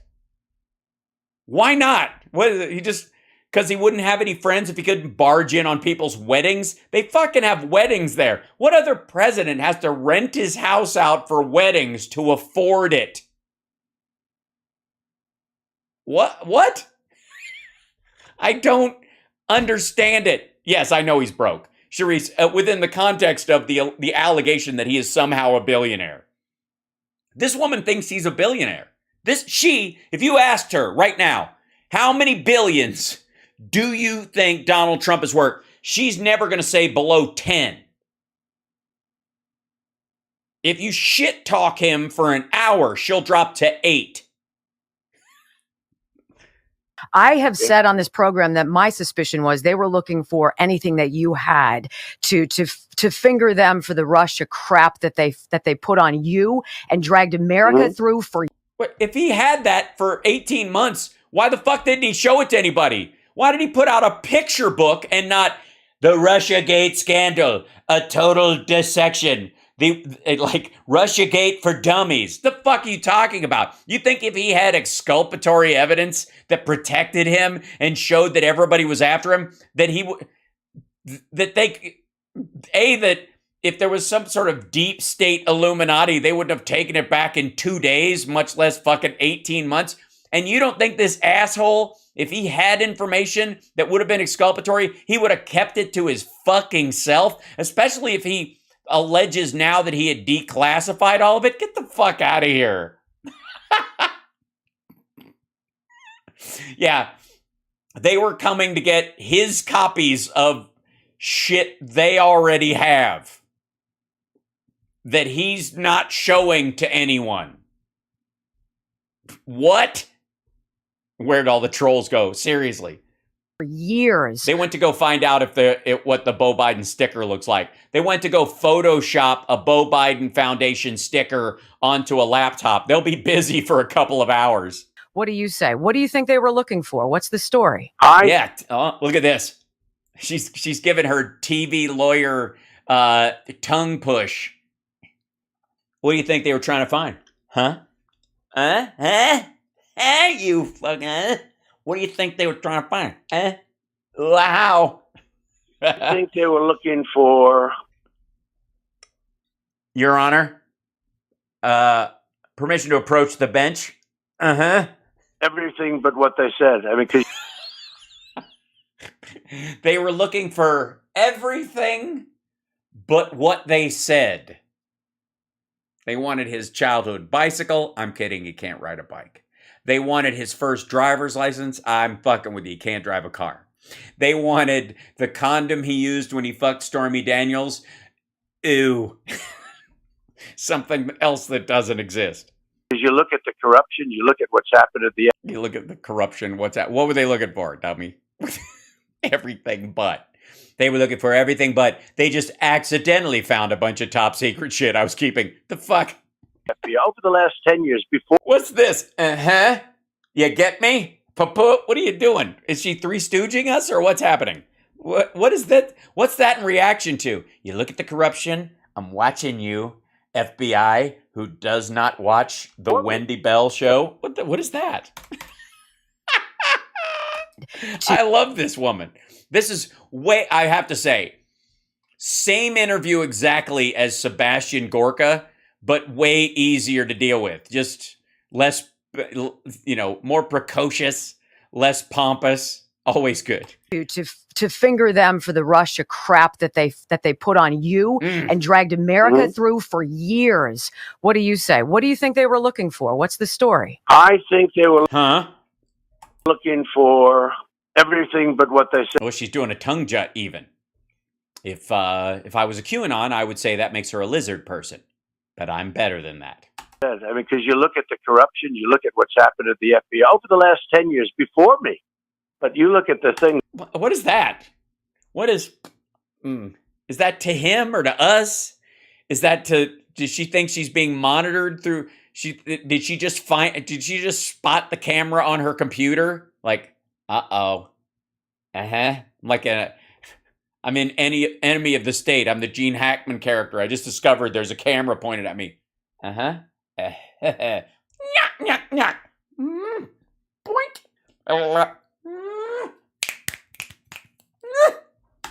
Do you ever see a list of all of the tremendous corruption, the lying FISA courts where they defrauded the FISA courts? And the FISA courts where they defer to the FISA courts. Dipshit, they're supposed to. Secondly, again, The one guy that got busted for lying on a FICE application was lying in a way that made it less likely for them to continue surveillance on Carter Page. That person lied for Trump, not against him. And look, my campaign was spied on. Yeah. Somebody with testing software to scan for phones in an area discovered a bunch of Russian phones in and out of the White House during the transition. That was spied on. I mean, how Think can about you, that. No, Think about that's amazing. They were spying on you guys. I mean, sure, they found a bunch of Russian phones and they were all pinging inside the White House, but only on days when your transition team was there. But imagine this. All right. if that were the other way around, could Right. you imagine if you spied on, let's say, Obama's campaign? Yeah, you'd be bored as fuck. Yeah, if you spied on the Obama campaign, don't get me wrong, you'd probably get some recordings of him using some colorful language about, definitely about Donald Trump during the period where he was questioning his citizenship. You might have even heard some saucy language about Hillary and Bernie. Okay, let's say you spied. You could probably even say Biden's campaign, but I can watch Biden's campaign. Yeah, I was able to say it. It's true. let's say you did it the other way around. I mean, they'd be talking about things that you've never heard before. Right. This is supposed to be English, right? But with us, it's just fine. Look, we're together. We're united. We are. It's super good. Everyone, we're so excited. Everyone's can't wait to vote for Mehmet Oz because he had great ratings and the women love him Like never before. This like never before. Really? 2 years after your loss? thing has brought us together. But I think they were looking for Hillary Clinton emails. I think they thought, and who knows? What? Wait a minute. What? Why would you have Hillary Clinton's email and not release them? What? What is that? Look at her face. What do you mean? What the fuck are you about? What? All right. We're supposed to believe, not us, maggots, obviously. Maggots are supposed to believe and get very excited at the idea that Hillary Clinton's emails are so hard to find, they're searching Mar-a-Lago to find copies of them. What the fuck? What? Who? And again, he thinks they were looking for them there. Why would he have them? Oh, God. Boxes full of stuff. I think they thought You've got the goods. Hillary Clinton, they were something to do with the Russia hub. Right on. They were. What do you mean right on?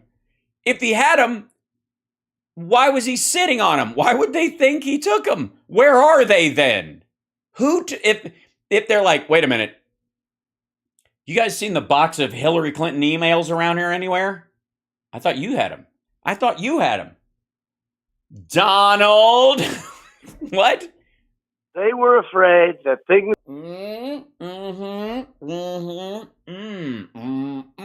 I'm enjoying the undulations. Were in there. Huh?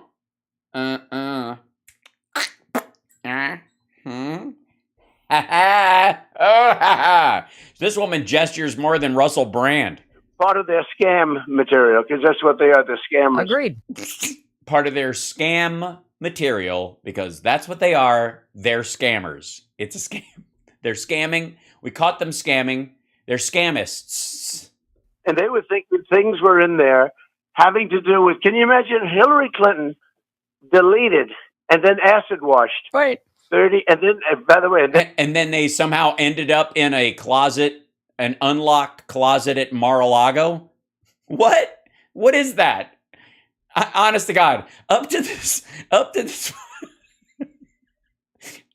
point, Glenn Beck and Dan Bongino have been jockeying for the dumbest explanation for all this shit, but they've been doing it from the outside at least. They don't know. But then, what is this? What is First of all, I'm starting to understand why he's on the Wendy Bell show yapping this shit out and not on a real show, I guess. Right? No?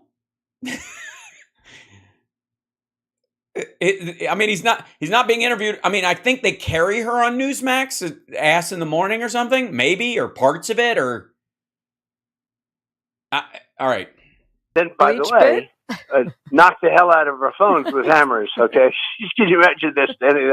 And 33,000... If only you had done that with boxes of stuff at Mar-a-Lago. If only you had thought to...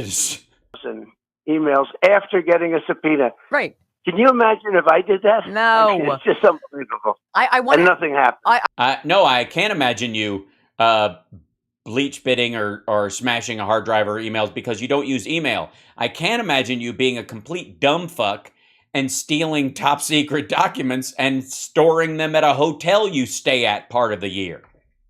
It's beyond. It's just beyond. But I want to ask you.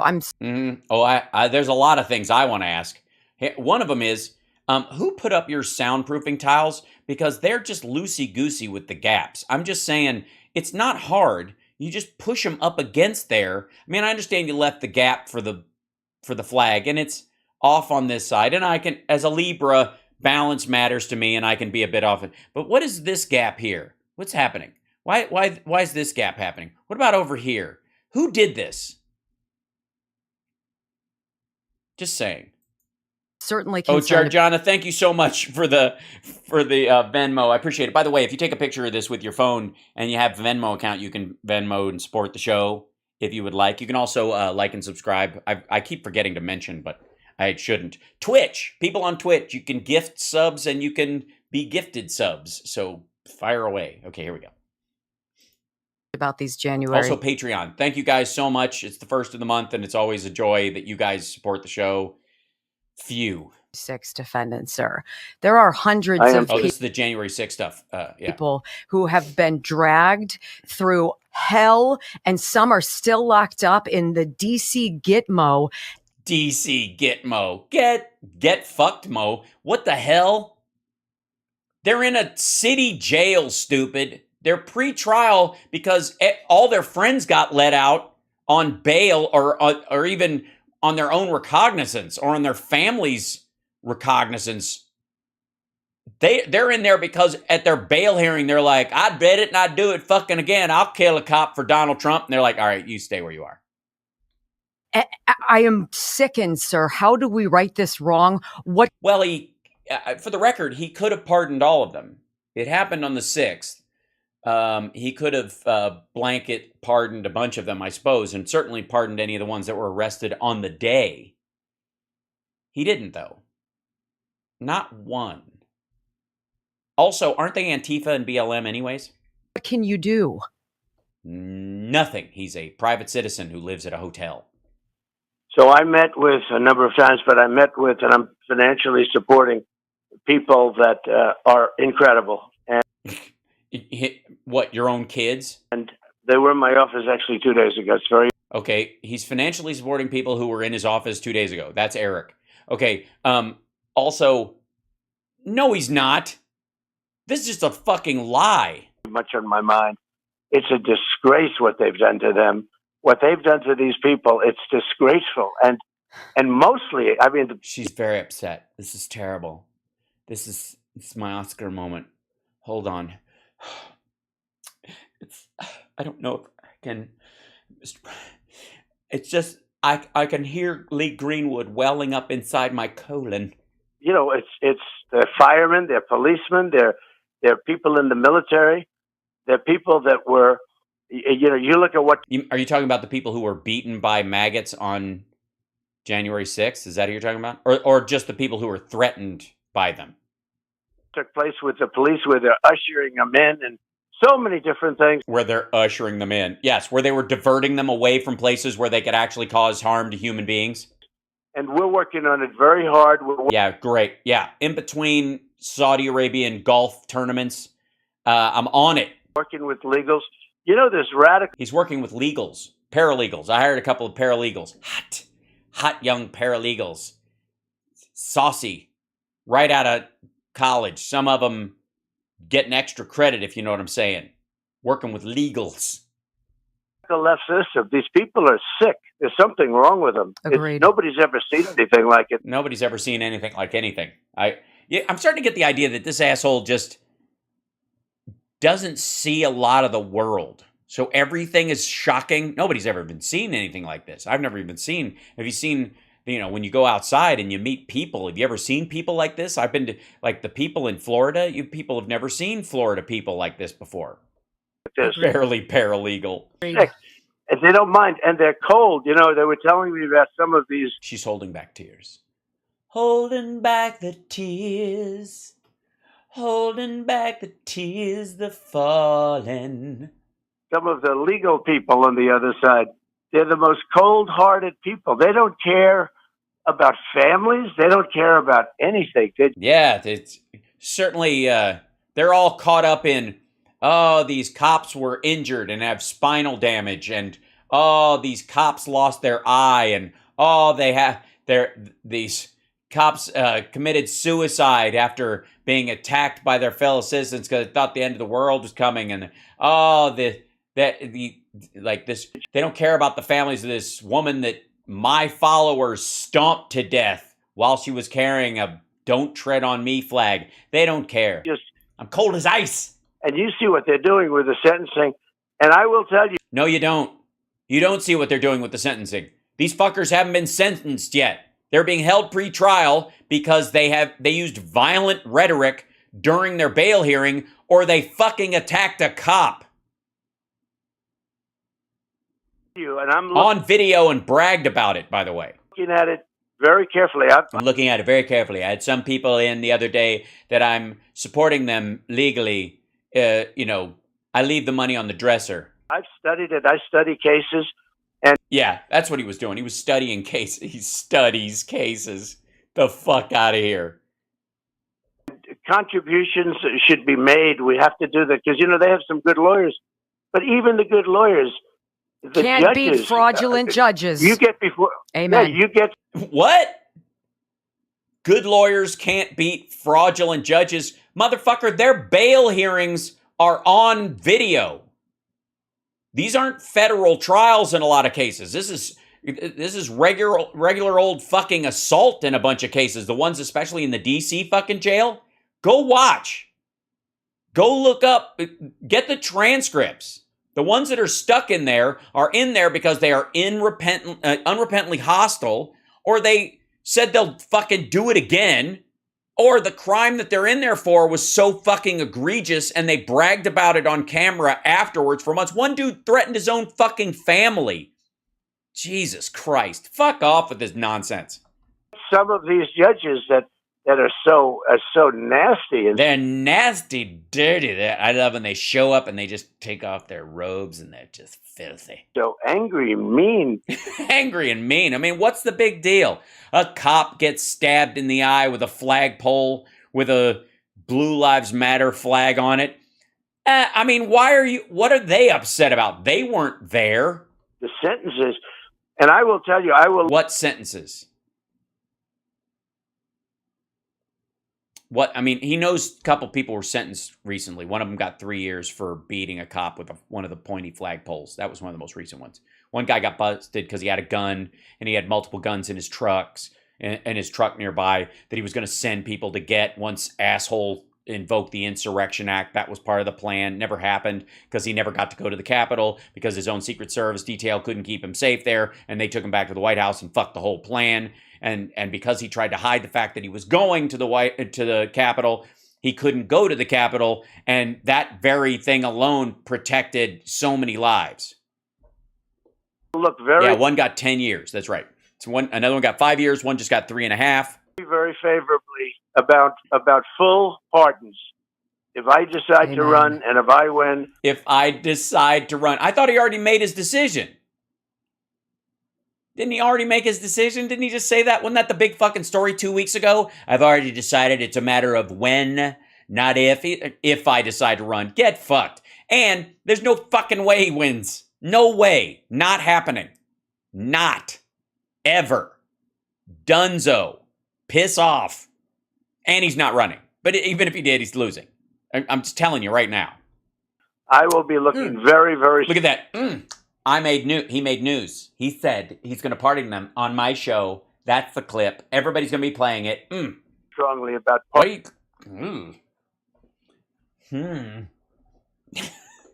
Amen. Full pardon. Amen. Pardon these people, especially the guy that beat the cop with the Blue Lives Matter flag. That guy, I mean, he should get the Presidential Medal of Freedom. What about the guy that tased the other cop and gave him a heart attack? That guy, I mean, why can't we put him on the quarter? Fuck George Washington. Well deserved. I think that's probably going to be the best, because even if they go for 2 months or 6 months, I mean, they have sentences. Hey, asshole, if they go for 2 or 6 months, they'll be out by the time you would announce anyways. What the fuck are you talking about? They go a lot longer than that. Years and but years. we'll be looking very, very soon. What, Wendy, why did they get years? Why did they get years and years? Why did any of them get years and years? The ones that got years and years, why'd they get years and years? Trespassing? Misdemeanors? Has anybody gotten a years and years sentence where they got sentenced to, I duly sentence you to years and years in the Hooskow? Seriously, at full pardons, because we can't let that happen. What's happened here, and I mean full pardons with an apology to many. Yeah, he's gonna cradle the balls. He's gonna work the shaft. He's gonna say their name. The full presidential reach around Trump's gonna give them. Don't worry. He's gonna give them the Royal Order of the Rusty Trombone. Apology. Amen. They've been. Amen. Shut the fuck up. So bad. No. If you beat a cop, fuck you. No pardon. What are you talking about? Law and Order Party. Get this shit. What? Maggots. Explain this. Do we have any? Have the trolls fucked off? Are they done with their Photoshop yet? Trolls. Maggots. I know you're there.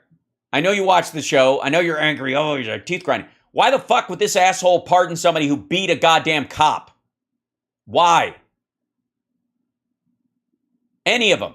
Anyway, let's say he's going to pardon some of them because he thinks that it was egregious. Like the woman who stole a laptop and tried to sell it to fucking Russia. What about that lady? She gets a pardon? What about the guy that like the 35 people who were pushing in with the ramrod against the cops who chipped the dude's fucking spine? What about the guys who blinded the cop? What about the maggots that trampled one of the other maggots to death? They get a full pardon? Is that what they get? They stomped her to death. What the fuck? Say what you will about me, but I've never killed a MAGA supporter, and I have no intention of doing it.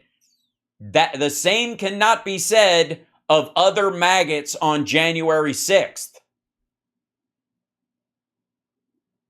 Is anybody, any of the maggots, you got a reason for this? Facebook's full of them. Any Facebook maggots out there? Why should the ones that beat cops get a full pardon? Hello? Anything? Where? Fucking explain that. So badly treated. And I know that's just in my little list. I know that's a big subject for you. And it's a big subject for me, too. Amen. This is a great opportunity. I'm just one voice. I'm small but mighty. Yes, that's how I would define you, Wendy. This is a great opportunity for you to drop your bombshell news and tell everybody that you are, in fact, running. So Nope. Why don't you go ahead, sir? Well, the time is coming closer, and I think you're going to be really happy, Wendy. You have the campaign finance laws, and it doesn't allow you. It's crazy. No, you can start right fucking now. You just can't get super PAC money and keep it from the moment you announce. Nothing's stopping him. You can perennially run for fucking president. You can announce for fucking president right now. But if you have a super PAC you're raising money through, you can't touch it once you start running. Not a fucking dime. All the Save America money has to be separated from it. He can take, the minute he announces, he can take $5,000 from his super PAC and he can't touch the rest of it until after the campaign. That's why. That's why he's not announcing. Again, maggots, while you're trying to come up with the fucking laptop picture, which you can't, and while you're trying to come up with the names of the FBI agents that John Paul McIsaac turned the laptop over, you can't because they don't exist. And you're trying to come up with the reason why he should fucking pardon people who beat cops. I just come back here real quick because I want to tell you something. He's not going to announce because he can't afford to. The minute he does, he doesn't have access to that money anymore and he's fucking broke. His only source of income currently, besides like memberships at the clubs, which are not enough to keep those properties afloat. They are not enough to service the debt. The only thing that keeps the lights on and the place functioning is your donations. That's right. Which, by the way, if you are watching my show and you're mad about it and you get pissed off because I'm over here doing my little show with my, shy of 40,000 subscribers on YouTube and my, 875 subscribers on Twitch and my 150K Instagram, Facebook, and Twitch or Twitter followers, that kind of thing. If you're mad about somebody with my numbers talking like this, why are you even here? You should be at donaldjtrump.com donating your life savings to this man. Otherwise, do you even MAGA, bro? Not smart. But if you do... Yep, Central, there it is. See this little meter here? We have a goal of 2,500. We're at 875. Yeah, again, all my followers are real, though. So there is that. I haven't bought any. So my competition, especially the bigger ones, have purchased upwards of 1 million followers, subscribers, or views themselves each time. Every single one of them, doubt me not. But so I feel good about my organic growth. And I will stick to that plan for a long time because I think it's more worthwhile. But anyways, we go on. So maggots, go find a picture. Let me know about the sticker. You don't know. Explain to me why John Paul McIsaac can't name or doesn't know the names of the FBI agents he gave the thing to that allegedly threatened him, by the way.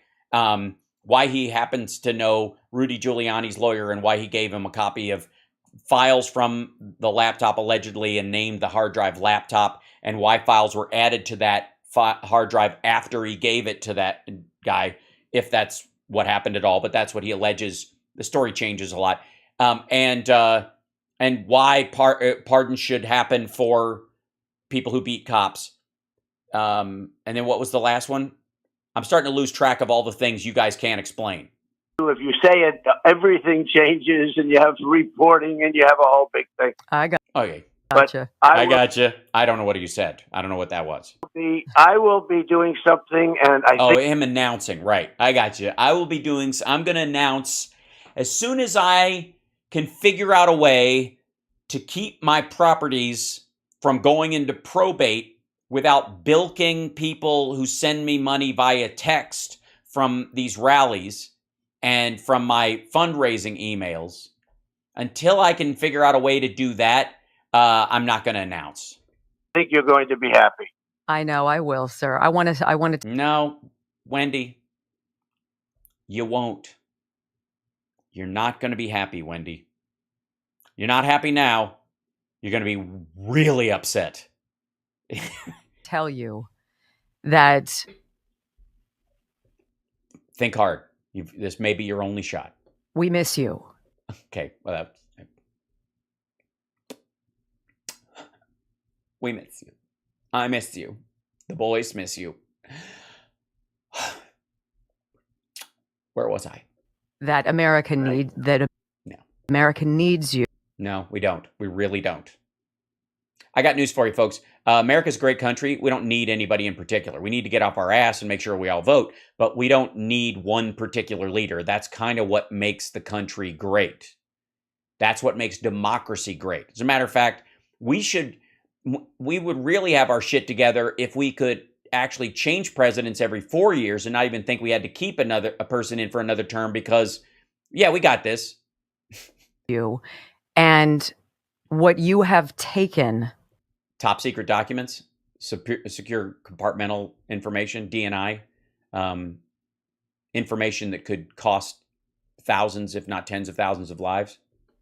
from the filthiest, most corrupt, political, nasty human beings. I don't think. I mean, I wouldn't consider Stormy Daniels nasty or political, but I get where you're going. For us. Yes. Thank you for being that shield.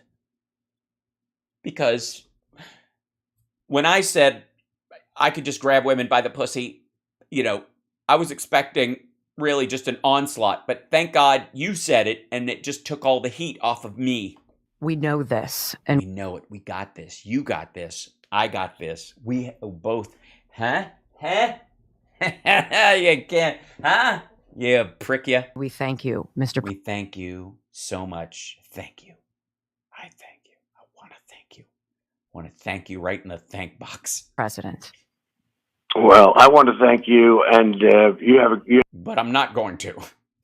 Don't say I want to thank you. Don't do it. You have a very powerful voice. You No, not really. really do, and No, she really doesn't. that's why I'm talking to you. I do a little check-in. I say, yeah. Wait a minute. Listen to this. I did a little checking. This is why I'm talking to you.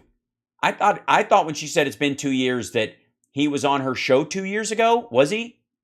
Around the election or some shit? I mean, maybe he forgot. But I don't think... seriously. You're very respected. That's why I'm on your show. Mr. President. Well, I want to thank you, and you have a very powerful voice. You really do, and No. that's why I'm talking to you. I do a little check-in. I say, yeah, those ratings are good. It's very nice. People love you, but I just want to thank. No, they don't. What are you talking about? It's local to PA. She's on a fucking list. All right, look, I'm going to be doing a bunch of press for the Sexy Liberal dates coming up.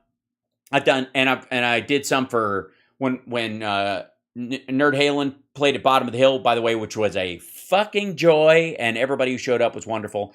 Plano, Texas, we did press for that as well. We're coming back there at the end of September, beginning of October. Very excited. We'll be in Austin on the 2nd of August. It will be in Plano, Texas on the 30th of September. It's going to be great.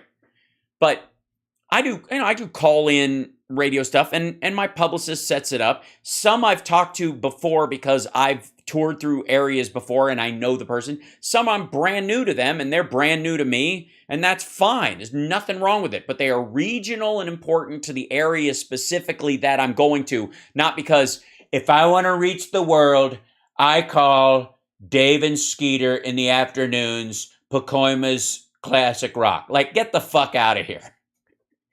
There's nothing wrong with talking to those guys because they have a good market where they are. But it's not, you're not hopscotching over CNN to get to her.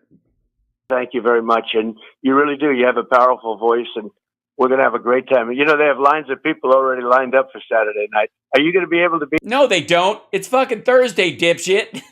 People are not lining up around the block to go to his rally on fucking Saturday. Shut up. Stop it. Why would you want them to? Secondly, it's not even your rally. It's for Oz and Mastriano, or both of them, or none, one or the other. Get the fuck. Be there, by the way? If I get a special invitation, maybe. You have a special invitation. Come back. We'll have a picture and all that stuff. But I'd love to have you, Wendy. Love to if see you want, just get my people. Okay, I'm grossed out now. Now I'm grossed out. Now I threw up in my mouth a little bit. Threw up in the back of my throat. I'm afraid for her. I don't even like her, and I'm worried for her. He's got little hands, but they're quick, ma'am. Please, my suggestion is keep a good 3 feet between you and him. And then if you're going to hug him, which I know you'll have a hard time not doing, act like you're going to give him a double high five first so his hands are up when you go in. It's an old trick, but it works.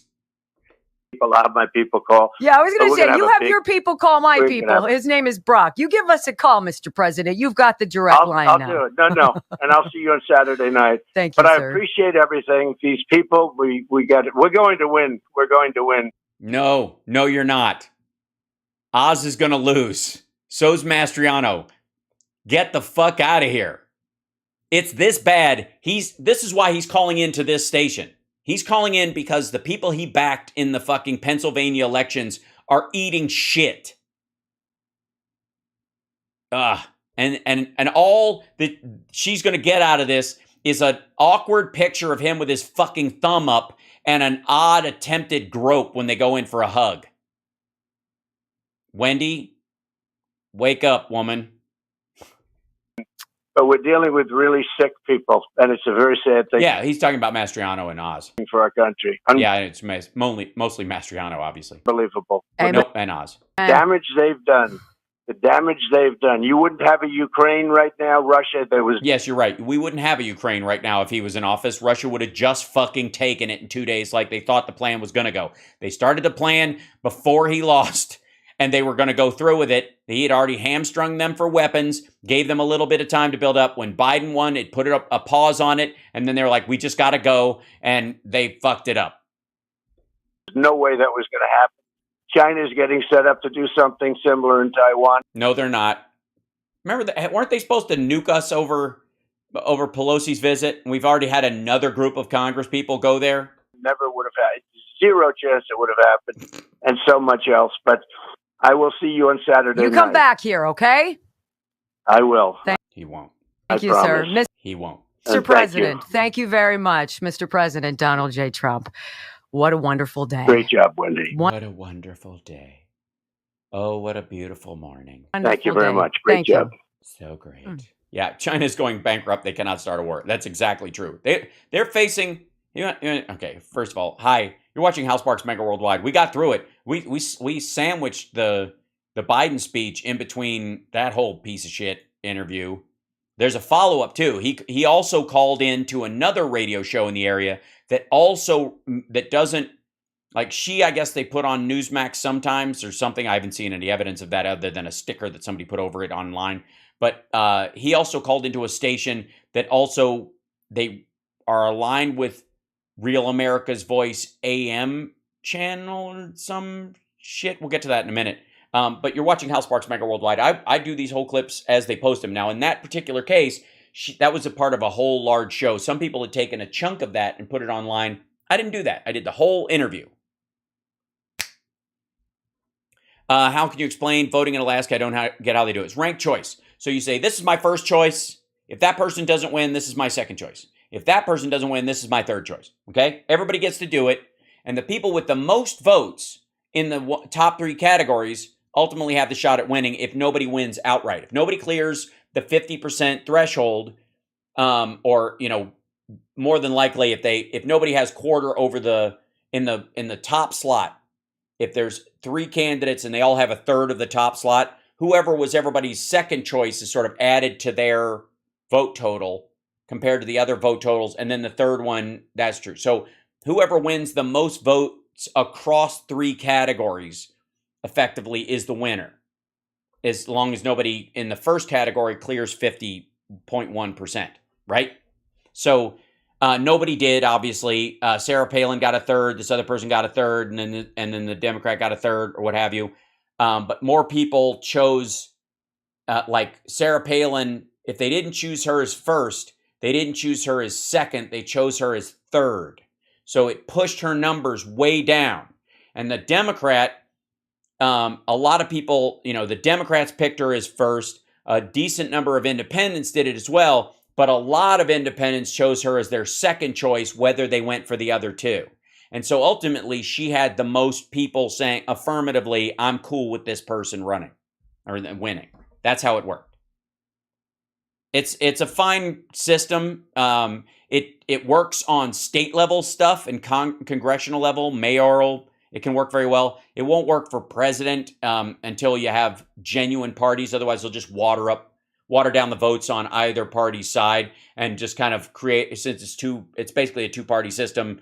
If you really have them in there, you're just going to artificially boost one party or the other. You're not going to actually have the other party have a chance at winning. Whereas in smaller races, like an Alaska congressional seat, you genuinely have a smaller number of voters, and therefore ranked choice can actually have a bigger impact. That's why you do it in mayoral races or those kind of things. And what happens is, whereas you might not have that chance on the national level or a Senate level to make the impact you would want in ranked choice voting. What happens is over time, the people chosen through ranked choice get to show whether they're good at administrative duties or at politicking or at effectively running whatever department or category, if they're the AG or what have you. They can show that they're good at it, therefore boosting them up on a moving them up through the political sphere in a way that they wouldn't have had the opportunity to do if it was a cut and dried red and blue race. There you go. Yeah, Oz owns 9 homes with none in PA. Yeah, he's got, I think 2 of them are in Turkey. Yeah, he owns 2 homes in Turkey, which is 2 more homes than he owns in Pennsylvania. Yeah, 2,000 mules voted in Alaska. That's the only way she qualified. Hi, how are you? My girlfriend just came in. Excuse me 1 second. I'm going to trip over my wires and stuff. Yeah.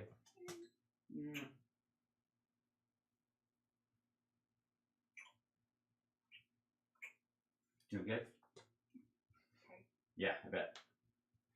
I'll be along in a little bit. Finishing up. I've got one more thing to do. One more interview, and then, yeah. Huh? Am I hungry? Am I hungry? I'm hungry. It's 6:30, right? Yes. Huh? Or you can order for me. What would you feel like? Sure. Yeah. Yeah. That would be good. Yeah, steak would be good.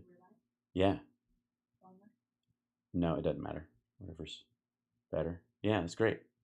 Okay. Thanks, babe. Love you. Let me know when it's done. I'll bail out. Dinner. Yay, dinner. Hi. Okay. So what I was saying. Oh yeah. Like and subscribe. You've just seen dinner happen. Please help make more dinners happen by supporting the show. Feed me, Seymour. Feed me all night long. What? Yes, that's what this show does. This is, since I committed to this a couple years ago, my commitment is making this real. Otherwise, no roof, no internet, no lights, no nothing. So if you can help, please do. And if you can't, don't fret it. Just thank the people that do when it happens. Also, subscribe. If you don't have money to contribute to the show, consider either just give a thumbs up every show or subscribe to the channel on whatever or all versions of everything. Just check those boxes. It's great. Hassan Abi eats during his streams. I know, and that's why I hate it. It's one of the reasons. So there you go. Thank you so much. And let's jump over, if I may. There's so much to cover, and I won't have time for all of it. But I thought he was on Real America's Voice, and I was like, oh shit, maybe he's not going to be there physically, and he's not. I mean, the first time people are going to see him physically since the search will be at this rally where he'll just bitch about stuff, and he'll still be pushing Oz and Mastriano, which is going to make a bunch of his maggot supporters all mad because they don't like Oz. It's going to be hilarious. But I thought he was going to be on the show, or at least calling in directly. Nope. Watch this. Avenue. Pre-rally special. Barf. Not only in the morning for this show, we're also going to be taking over primetime Friday night. It couldn't get anybody else to work. Everybody's passing on covering it.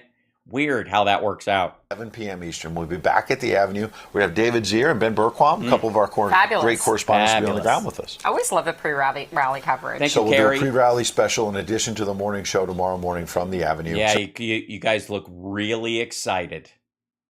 Ladies and gentlemen, I know what you're wondering. What did happen to Nellie Olson?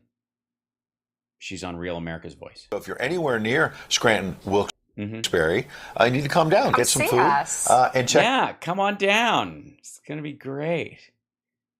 Fuck. Check us out. And it looks like Donald Trump, the 45th president's on the line. Let's go there live. Yeah, by the way, it looks like he's on the line. He's not on the line. He's calling into a radio show, and you guys are piping this into your studio. This is so fucking weird. 8 years, basically. It's really been an honor, sir, to have you on.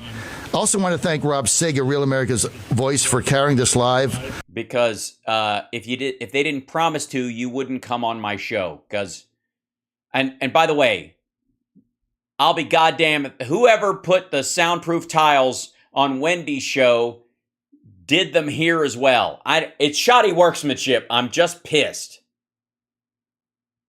Just wrong. And by the way, even though he's on radio, he's wearing his Donald Trump uniform, and that's sweet. TV network RAV, Mr. President. So I just want to say I really appreciate your being with us today, and so do our viewers. Thank you, sir. Listeners. Well, thank you, and thank Rob. That'd be great if you could do that. Yeah, pass that along. I'm not going to talk to him. Yeah. You have a great show. It's great. I've heard a lot of great things. And people are saying, what show should I do? Come on now, that ain't even bullshit. That's horse shit. That's amazing. I'm so glad to be doing this. You're so popular. It's a great show. Don't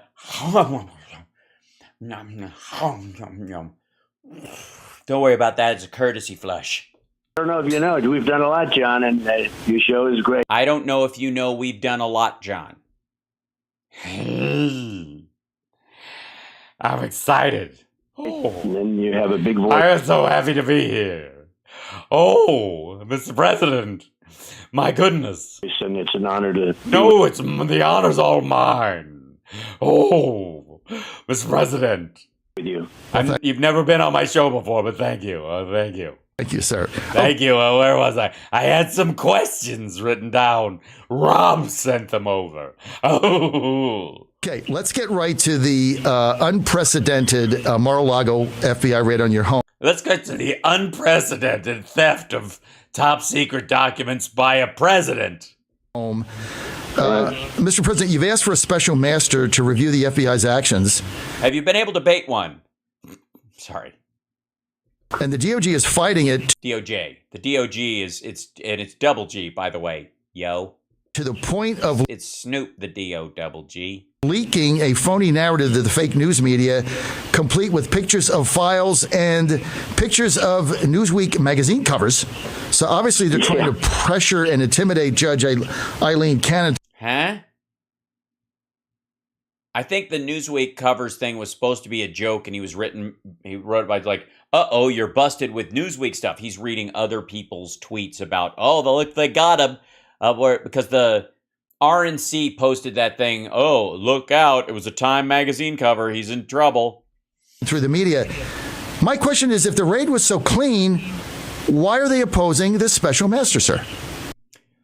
Because they aren't his documents. The special master is there to judge things that might be, attorney-client privilege stuff. Not everybody gets a special master. Why is he fucking special? He's not. That's why. Can you imagine if everyone could ask for a special master about any documents taken from their house? Just 'cause? Sight unseen? It's ridiculous. It's a little like, why don't they want a voter ID? No, it isn't. Tell you what, if everybody gets a free special master provided by the federal government as part of their defense, fine. Argue for that. I'm for voter ID as long as it's free and federally available so states can't take them away within 6 weeks of fucking voting. You think about it, right? No, it's not anything like that. It doesn't make any sense. Why don't they want voter ID? They're against that. They're against anything that, frankly, almost anything that turns out good. They're against anything that turns out good. It's, you know what I mean? It's the great thing is he talks just like you and me.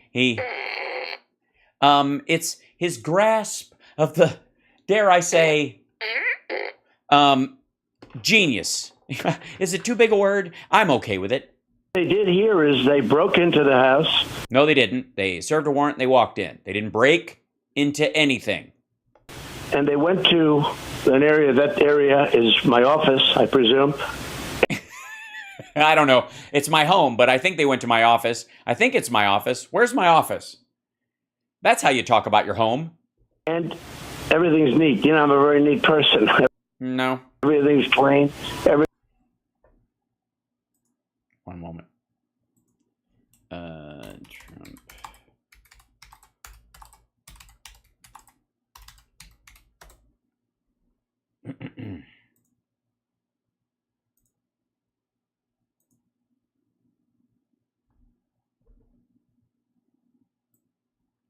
Hi.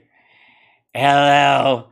This is me eating a taco bowl on top of a pack of newspapers, like an episode of Hoarders Executive America. And there's a picture of his ex-wife in a bikini underneath the newspaper. He didn't quite pull the newspaper on top of it.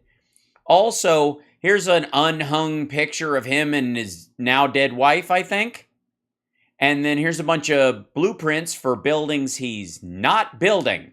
Also, if you'll notice, everything in this area is categorically alphabetized, and it's all kind of, there's like a theme of frames and on one side and stuff on the other side, and they are divided wonderfully by this statue, this golf trophy he didn't win, in front of a drawer full of green Sudafed, which is illegal in the United States because it can be used to make meth. Yeah, he's a very neat guy. It's very neat. And it's a yellow envelope of something. It's literally eating on a pile of newspapers. I don't know what the fuck he's talking about. Everything's buttoned up, and everything is buttoned up. Apparently not. It wasn't even locked. Documents, and they put them all over the floor. And then they deceptively put out that picture. And a lot of people think that when you walk into my office, I have confidential documents. Hey, fucko, nobody thinks they're after you because you're untidy. They laid those documents out to show what had been concealed in the box of pictures, arguably right next to it. They put an evidence tent that explains the amount of stuff that they were putting in as Exhibit 2A. They put a triangle. Hold on one second. Should we just bring it up? Top secret docs, Mar-a-Lago picture, blah, blah. Okay, so this, we'll open this guy up right here. In this particular instance, this, close the thing with the picture of things, and you do it, right, to do it. Here you go, Control plus, there we go. And then drag this over here. This guy right here. This is not about how messy this fucker is. This stuff was found either in this box or in these cabinets or in a combination of both.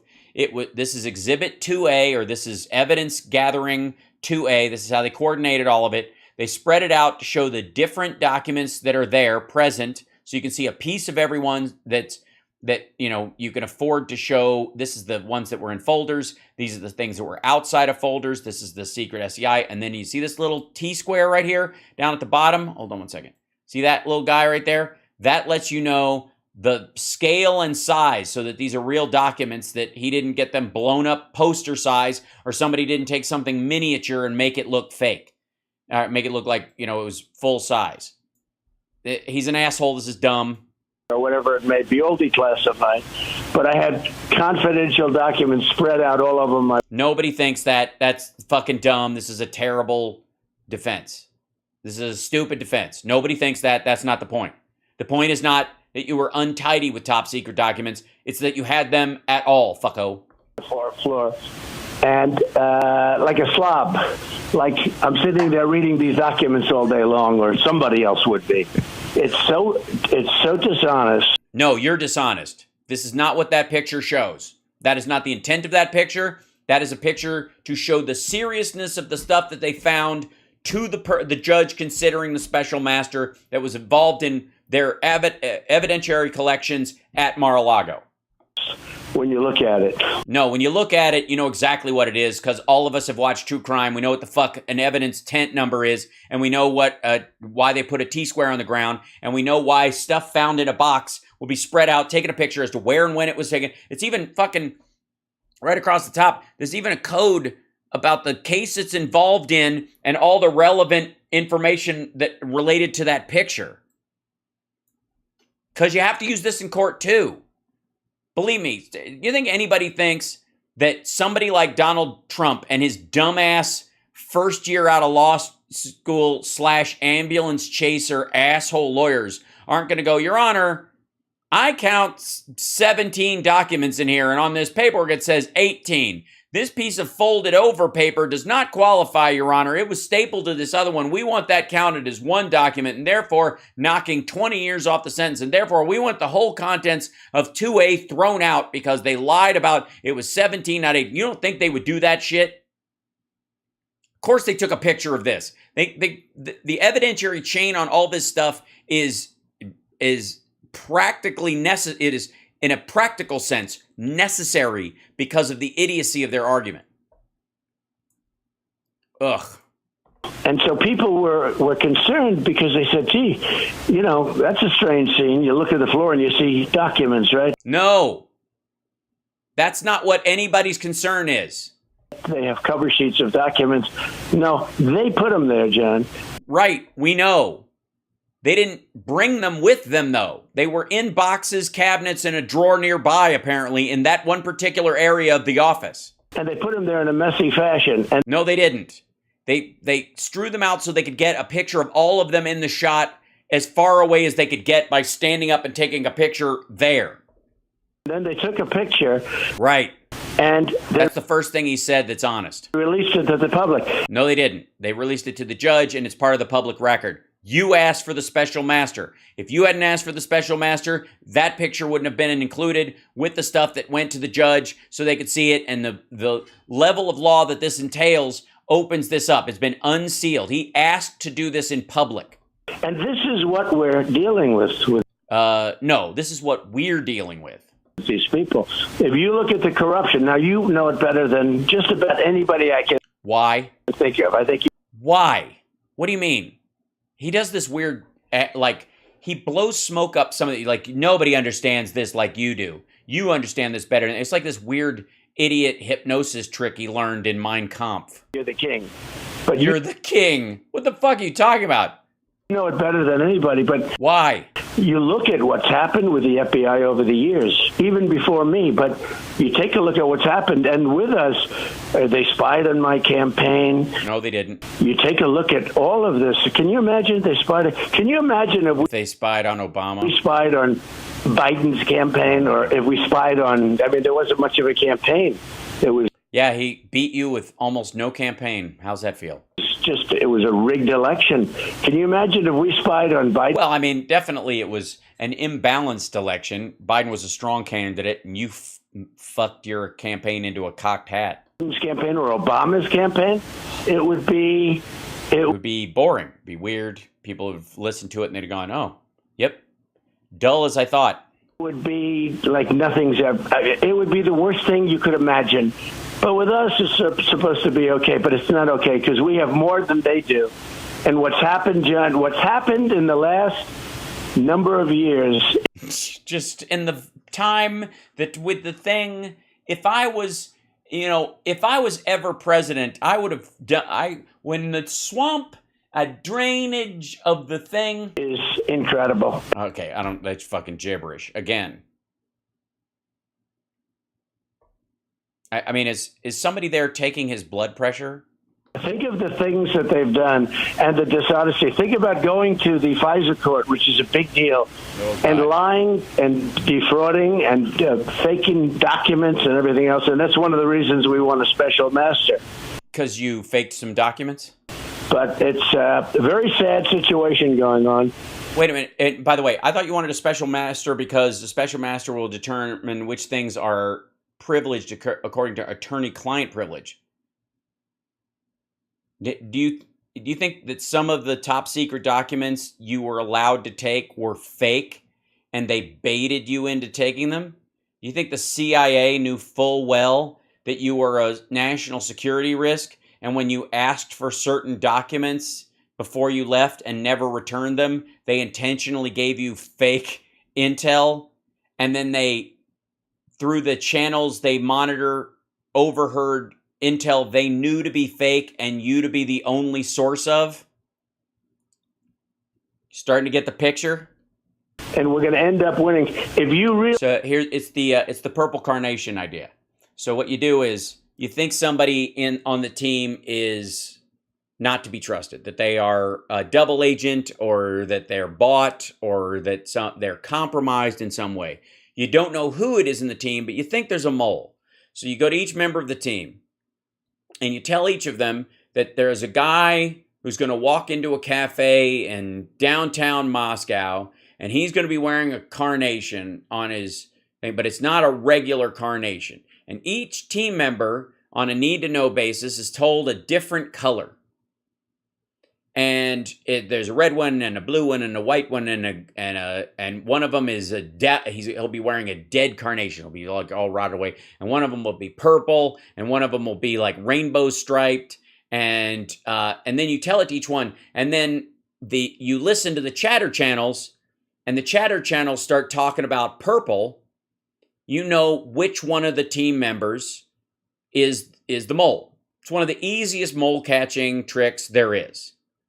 It takes a little bit of testing of each individual of your team. It's an act of distrust among a trusting team, but it's worthwhile. The same thing is done with fake intel. If you think there's a leak, and any leaks will get people killed, you intentionally disseminate false information through certain channels. And if any of it and you tell, by the way, the receiver what the proper answer is.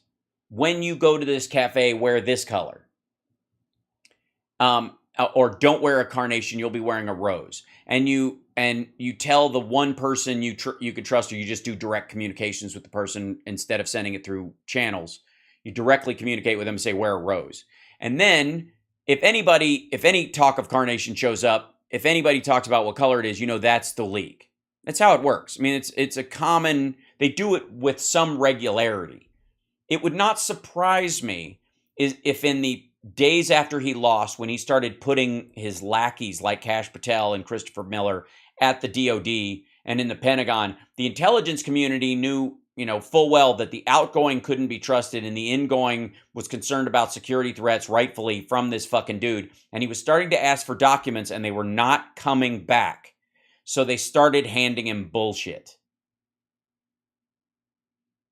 That is also a possibility. And that the reason why they scrambled to get this stuff is some of that bullshit started showing up in really scary places.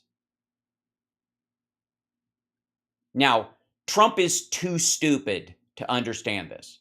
But the Russians, there's a reason why they teach everybody chess.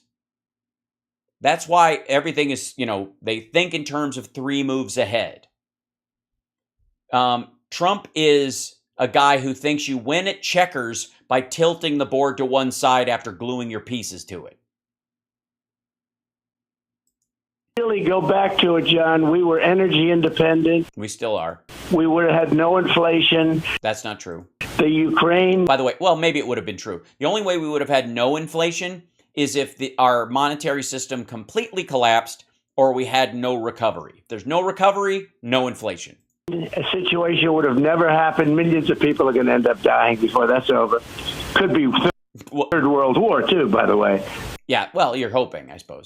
But no, there won't be, by the way. Ukraine and Russia would have never happened. Yeah, it would. Taiwan would have never happened. Well, Taiwan didn't happen. I knew President Xi, President Putin very well. I talked about it. I said, don't do it. Don't even. Yeah, that was just, I said, That's the only Chinese I know. Even think about it. Don't even think about it. No, I could tell they were thinking about it, and I hit them with a fly swatter. It would have never happened. All of these horrible things that are happening to us, you look at our economy, our real economy is so bad. So bad. It's so bad. So bad. And I mean, it's bad for Republicans. It's okay for Republican voters. It's just bad for Republicans who are running for office on how bad it is. Hard to believe, to tell you the truth. Yes, it is very hard to believe. Because of a rigged election. All because of a rigged election. If only. So, I mean, you look at this and you listen to the echo. Oh, what they spread out on the floor. Were you actually like packing these boxes and like shipping them in your car to Mar-a-Lago? Oh, this is the other defense, which is he didn't physically pack these boxes, so somebody else should go to jail. Let's be abundantly clear what John Frederick and Dumb Donald are about to engage in. which is whoever packed these boxes under your direction put top secret documents in there in an attempt to sneak them out of the White House without your permission, apparently. And if they arrived there, then that person, while I suppose Trump was at Bedminster or far away, totally innocent and unaware that these top secret documents were hidden in between picture frames in his office, they were either selling them, copying them, destroying them, or giving tours of them to anyone who would pay. So John Frederick is about to throw people in Trump's White House staff, namely Kash Patel and those assholes, under the bus. This isn't your fault. You didn't pack these boxes. You told them what to get, what to bring, and you obviously were aware these things were there because he moved them in and out. He looked at them several times. They had multiple conversations with the National Archives. He was aware of these things. So it's not like somebody packed them and then you discover them like, holy shit, who packed this shit? Send them back. Like, how did they get there? Yeah, how did they get there? I mean, it's silly. So what you do is you accumulate a lot of stuff over a term, and then all of a sudden you're leaving. All of a sudden, it catches you off guard. It's January 19th, and you had no idea. Oh shit! I actually fucking lost. They're gonna kick me out of here. This is no longer my home. Oh shit, I don't have a home at all. I've got to go move into one of the offices at my golf course. And stuff gets packed up and sent. Right. All sorts of stuff. Yeah, just crazy stuff. He just happened to have top secret, just willy-nilly. He had stacks of frames, and in between were folders that said top secret, and they just said, just put that whole pile in one box. We got to get the fuck out of here. And by the way, you lost the election in November. You made multiple attempts, but everybody around you with half a fucking brain was telling you you're Dunsky. After January 6th, even your own party's like, get the fuck out of here. And it's a surprise to you that you're fucking moving?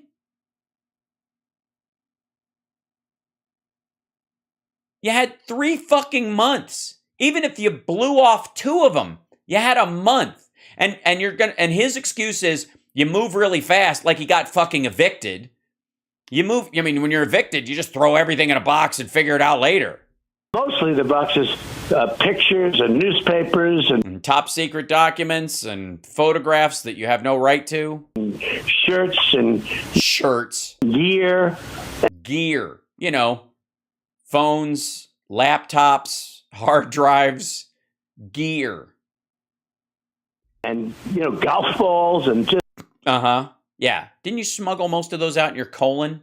It's a lot of stuff. Yeah, it's a ton of stuff. I mean, you get things build up and you think you have enough closet space, but the office is round and you're like, where do I even put this shit? And you got a storage space, and when's the last time you looked there? And oh my fucking God. You're there for 4 years. It's a long time. No, it isn't. Not when you have other properties. The fuck are you talking about?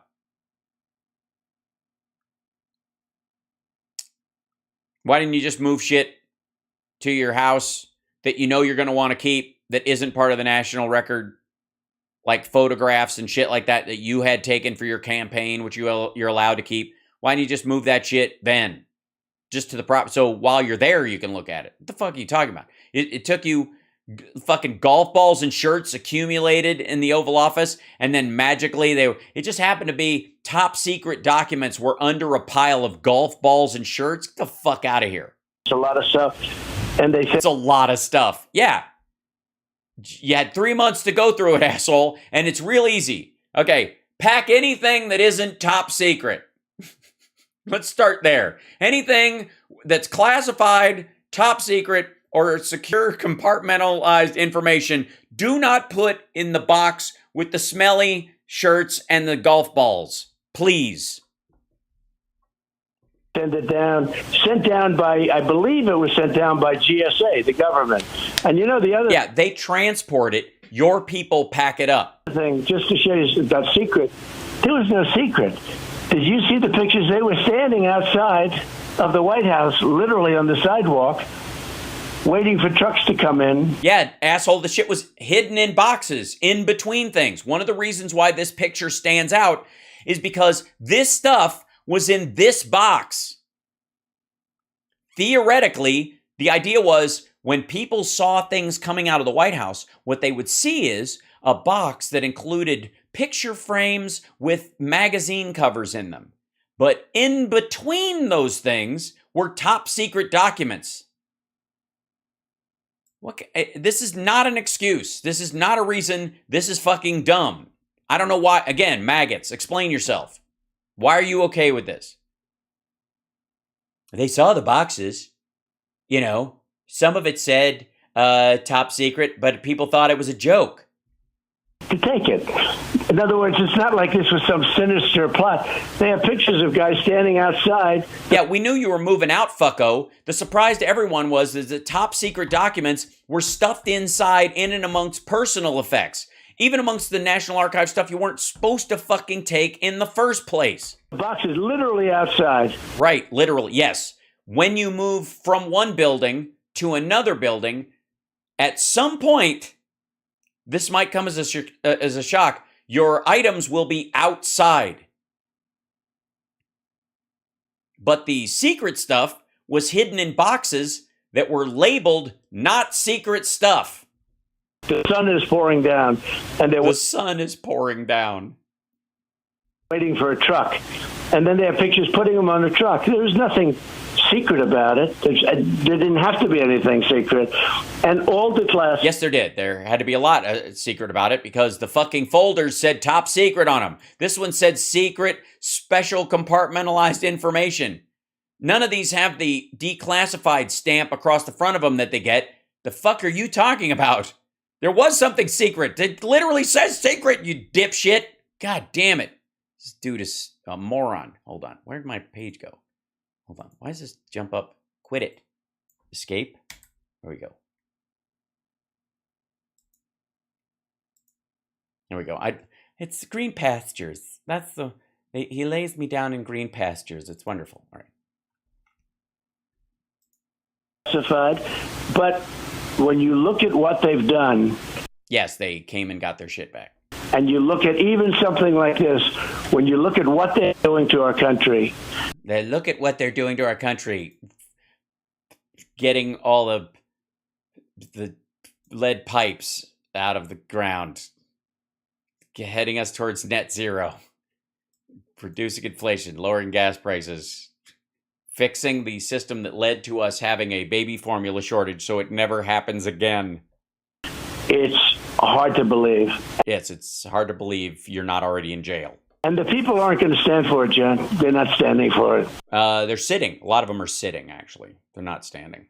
They're like, okay. They're really angry. They're upset. Oh, they're pissed. They're upset.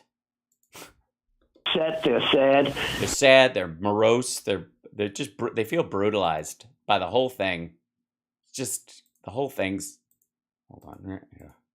Find out where.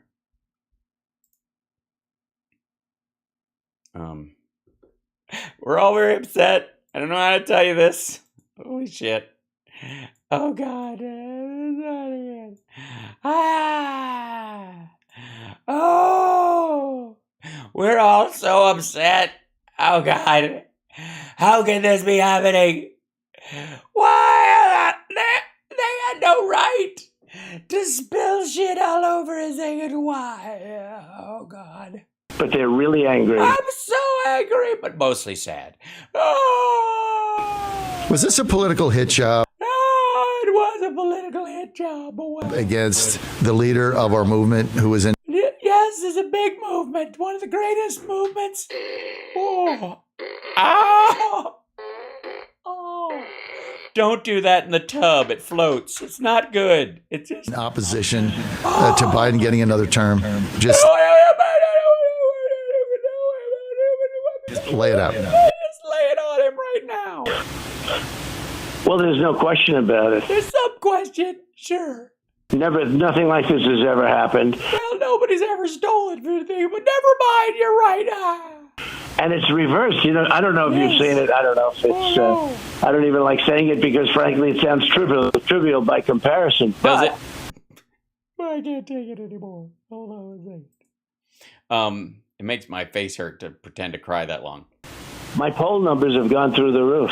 No, they haven't. I thought first of all, I thought they were already through the roof. Were they in the basement, and then maybe they went through the roof, the ceiling of the basement, which is are you calling the basement ceiling the roof at this point? Because of it. Oh yeah, you're killing it. Totally. It's great. I've never been involved in an event that's driven me up like this. In other words... Yeah, I wish I'd have stolen top secret documents earlier. I wish I'd have thought of this. Including very good things. You like the girl with the lips better? Yeah, I bet you do. You freak.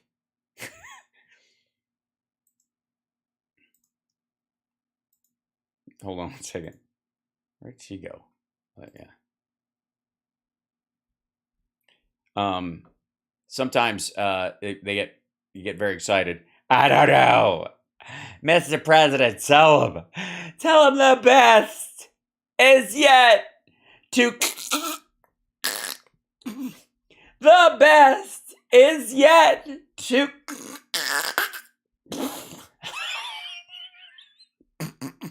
the best is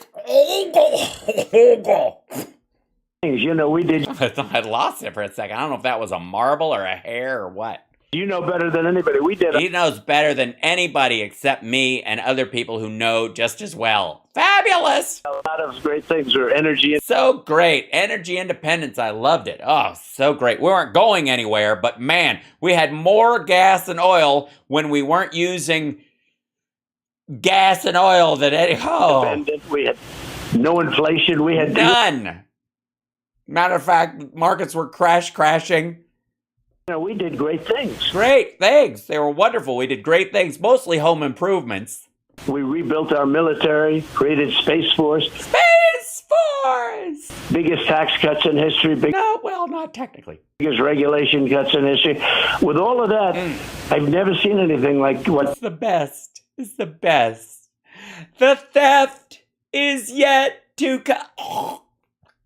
This is done to generate a level of approval or popularity for me. Yeah, the one thing I will say, there's a lot he can do. I mean, Mexicans are rapists, and some of them are good people, and there's good people on both sides of Charlotte and that kind of stuff. I mean, that's wonderful. We love that. Don't get me wrong. But I think nothing stirs a storm in the heart of MAGA more than stealing top secret information and storing it at your country club where you rent rooms out to foreigners and strangers and hold weddings. It's been, you say I'm leading like by 18 points in Ohio. Crazy. I'm leading big in Pennsylvania, but crazy. It's just, you're doing great. You should declare. The way, and declare. That's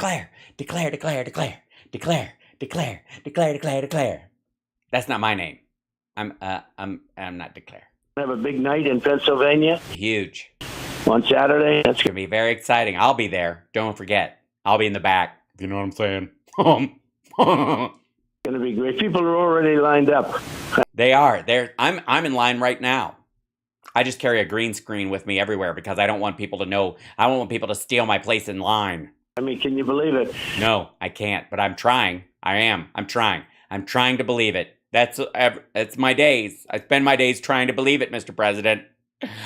I mean, I get a nosebleed when I try too hard, and I am getting a little lightheaded.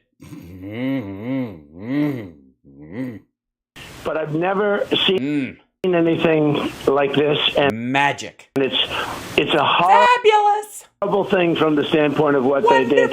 I mean, they raided a house of a president, a former president. You're still talking about you, right? We're still talking about you? I'm confused. It's a country club.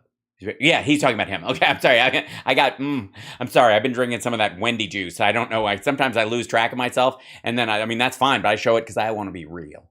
Okay? I want to be real with you folks. And setting a whole new standard for what's going to come later. You bet it does. The best is yet to...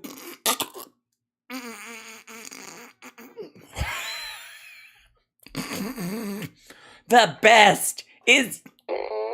I'm fine. I'm going to be all right. I would imagine, we're like a third world nation. I wish. Sweaty men running around and their shirts off and stuff. Don't get me started. And they did it for political purposes. This is all done for political purposes.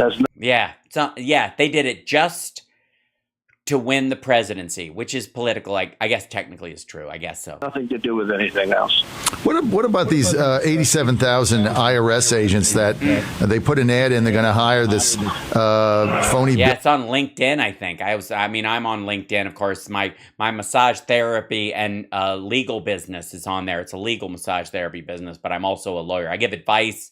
While I'm surprised you haven't picked me as an attorney yet, Mr. President. Bill that was passed has nothing to do, as actually going to increase inflation. And then you put an ad in and say they have to be armed. Yeah, there's an ad in it. Signing now. And be prepared to use deadly force. What is your view on that, sir? It isn't true, but tell us about it. Well, it's never been a time like this. No one's ever seen anything like I haven't seen anything like this. I make those faces too long and it hurts. They're basically, they say... Basically... Let's get rid of our police and let's defund the police and fund the IRS. Basically, let's go. I mean, basically, literally, if you look at the real base of that party, the basic of the literally base of that party. It's coming out again, and it's coming out loud and clear. They feel they haven't been heard. They want to actually get rid of police. They don't want to have any police. I don't know if you saw last night, there are groups of people very strong in the party. Mm-hmm. They want to actually get rid of police. Yeah, big group of people. They were a little upset at Biden saying he wants his new bill, which, by the way, passed, to provide 100,000 new police, and said fund the police. I don't know what the big group is. We'll see. We can take care. Maybe he's talking the big group that wants to defund the police. It means like Marge Green and all of them that want to gut the FBI, so they leave him alone. Of ourselves, okay? This is not going to work out well. This would not work out well. It's not even believable. Look, I happen to think, and you and I have discussed. Citation needed. Says, I don't believe they can be a 50-50 party. You say the party. Hey, man, ain't no 50-50 about it, buddy. Let me tell you a story. It's 60-40 up in here, man. These Dems are eating up votes like fucking Pac-Man, all right? That's what you get when you put up people like Dummit Oz and Master Betano and Herschel what's-her-name. 50-50. Because who wants to defund the police? Yeah, no, who wants to defund the police? Obviously not Biden voters, because he just gave a speech yesterday about funding the police.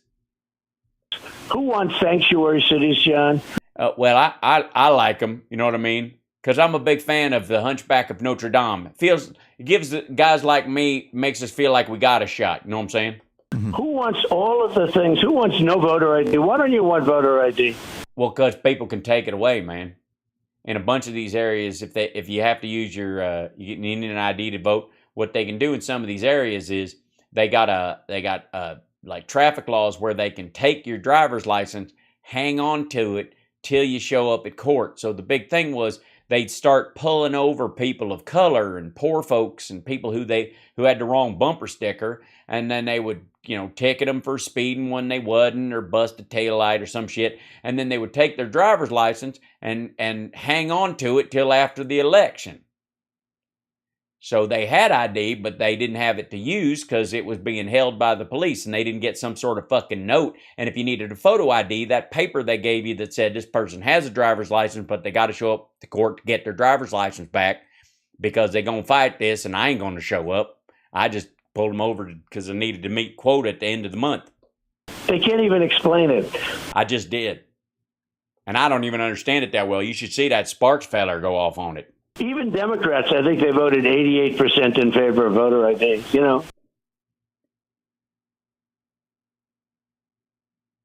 Huh? What the fuck are you talking about then? The Democrats want it, and what are we talking about? What are we talking about? Dude, what? Democrats. Like, yeah, I understand. I understood you. I mean, saying it twice helps, because I think we all felt like we took crazy pills just now. I mean, I could go for some crazy pills, man, but lock the trailer door. Don't let me out, because the last time I took crazy pills and they didn't lock the door, I ended up in a field proposing to a cow that I do not believe was of legal age. And I just want to say that I am ashamed of that, but I was high as a fucking kite, and it was not my responsibility. My friends, I told them to put a padlock on the trailer from the outside so I couldn't get, and they didn't latch it. I was like, what the fuck do you think this is? A storage closet at Mar-a-Lago? Close that fucking lock. They didn't. Real Democrats, people. Yeah, real people, not fake Democrats like Republicans that vote in Democratic primaries to try to sway stuff one way. I understand. They want voter ID. They do. 88% of them. They just want a federal one, but the only people blocking that are Republicans because they think it's a sign of the end times. Who would not want voter ID? Yeah, we get it. Okay, you mentioned that. A large section of the party, because they want to cheat. And when you have policy... But if it's 88% of Democrats want it, what's a large section of the party? Because not even all the people who don't want it for the same... Never mind. Swear to God. I smell almonds. He's like no energy independent. We were energy independent. Still are. 2 years ago. We were going to be energy dominant within 12 months. You kinky motherfucker. Look, it's one thing. Dominance and submission it adds some excitement after things get a little stale in the sack. But once you put oil involved, somebody could slip and hurt themselves. I just think it's a mistake. Leather and oil do not go well together unless you've got some sort of a guide rail or some sort of support straps in the room. I'm just saying, if you're going to use one of them swings that moves you back and forth or whatever, you're going to need dual kinds of texture, because if it's just smooth leather, you're going to... Look, the last time I tried one of those things, somebody forgot to lock the trailer, and I slid straight out the linoleum, right out the door, and ended up... Anyways, that cow was like, this isn't about farming, is it? And everyone combined. We were going to be bigger than Saudi Arabia, Russia combined. Well, we are now. Of course, that helps that Russia, totally fucked themselves up. And that went just in a matter of months. They ended that whole thing. We had the strongest... The what now? Hold on. We got somebody yapping. Man, I'm taking man, got to stop being black, never give us what we want. It's not about what. That was way back in the day, the police not taking millions of black people. And by the way, I didn't say it was just black people, Barry. Keep up, son. I said wrong bumper sticker on your car.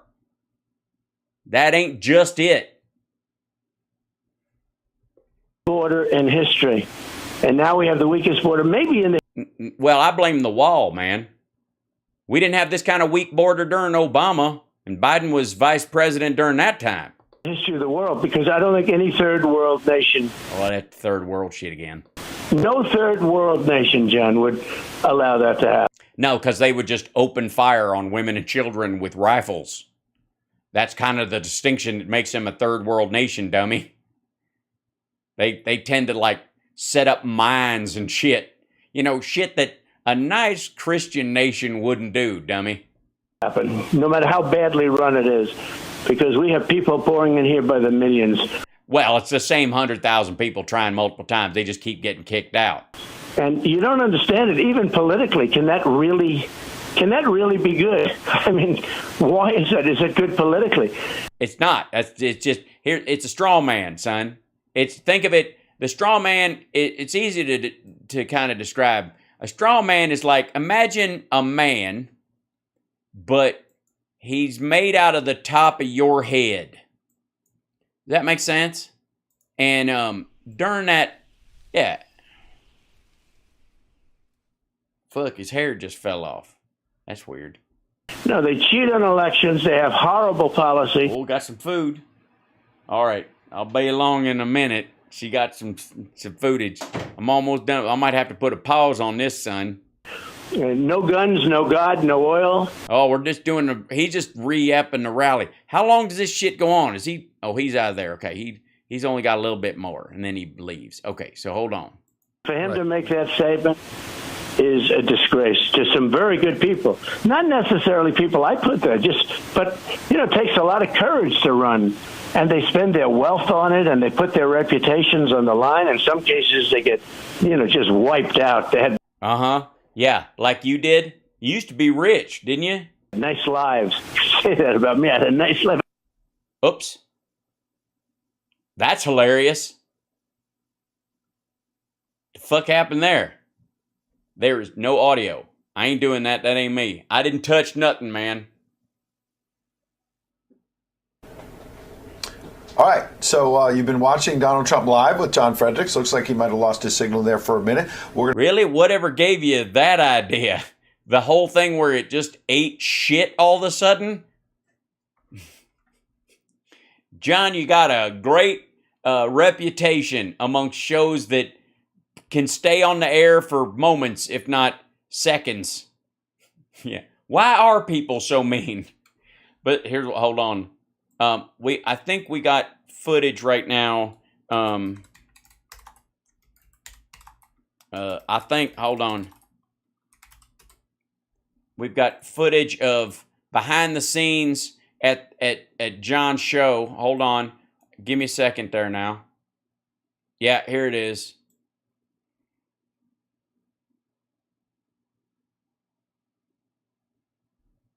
Yeah, there you go. Apparently we figured out what happened. They're going to be back on in a few minutes. But I, on the other hand, am going to fuck off. Have a great night. I'd love to get back to that interview if he comes back on, but quite frankly, I ain't going to stare at these two dipshits all night long. I will admit to a little bit of a crush on Nellie Olson back in the day, because we all know the crazy ones are great in the sack. But this woman is a poor substitute for Nellie Olson. And this guy used to work someplace else. I don't know. Anyways, much love. I'll see you guys later. Thanks for watching, guys. This is HAL Sparks Mega Worldwide. That was fun. I had no idea that's how that was going to end. And that's kind of par for the course, I would say. If I do say so my damn self. That is indicative of how the rest of Trump's political and media career is going to go. Just for the record. And we will all enjoy watching that. And I enjoy being with you. Thank you guys for hanging out with me. I will see you guys tomorrow morning for the morning show at 9 a.m. Pacific time. The HAL Sparks Mornings Mega Worldwide. And then the afternoon show at 3 p.m. regular time on Fridays. I'm sure we will have tons of stuff to cover. The Trump, I guess, they responded to the government and released their print response. And then the judge said no decision on a special master right away. More than likely that means no, because it's already too late. And half the shit isn't his to say, you have to have my permission to look at. I can't demand a special master to look at my ex's phone if I stole it. You know what I'm saying? It's the same kind of thing. She could ask for it, but if she's not asking for one, that's not how it works. Anyways, take care of yourself, take care of somebody else, and much love. And by the way, I'm all for federal voter ID. As a matter of fact, how about a federal ID that every American citizen gets? There's a 5-year penalty automatically if you falsify it or misuse it. If you use it illegally, if you come into the country illegally and you use one of them from anybody else that died or a fake one or whatever, you can never get citizenship. Those kind of rules. I'm for it. Let's just do it. If you want a voter ID, then provide everybody with one. I'm totally down. But if you're not going to, and you're going to use it as a leverage point, you're going to say, well, like an NRA membership card counts as a photo ID, but a student ID with a picture on it doesn't, then piss off. It's garbage. You're just trying to manipulate which ones are accepted. Also, you're limiting it to people who could afford a car, for example. Or if somebody can't drive, or they've got a disability where they never drive, but they have a state ID. In some cases, you're like, the state ID won't work, and the driver's license does, and that kind of, like, any manipulation around those areas, which a bunch of these assholes will try, forget it. Big federal card, you can get one. It's a federal ID card. There you go. I am not filling in for Joan Esposito tomorrow. I just did it yesterday. Also, I was supposed to be on Liberal Dan last night, and I zonked out. I fell asleep next to my phone waiting to call into his show, and I apologize to Liberal Dan, and I will make it up to you, buddy. Yesterday was a long one, and I was like, I got a half hour, and I missed it entirely. Anyways, much love. Apologies to him on the air. That is my fault. It was not his. I take total responsibility for that. I should have set an alarm, but I wasn't planning on taking a nap. It just happened to me. So apologies all around, and I will make up for it. So anyways, take care, and I will talk to you guys later. Take care of yourself, and take care of somebody else.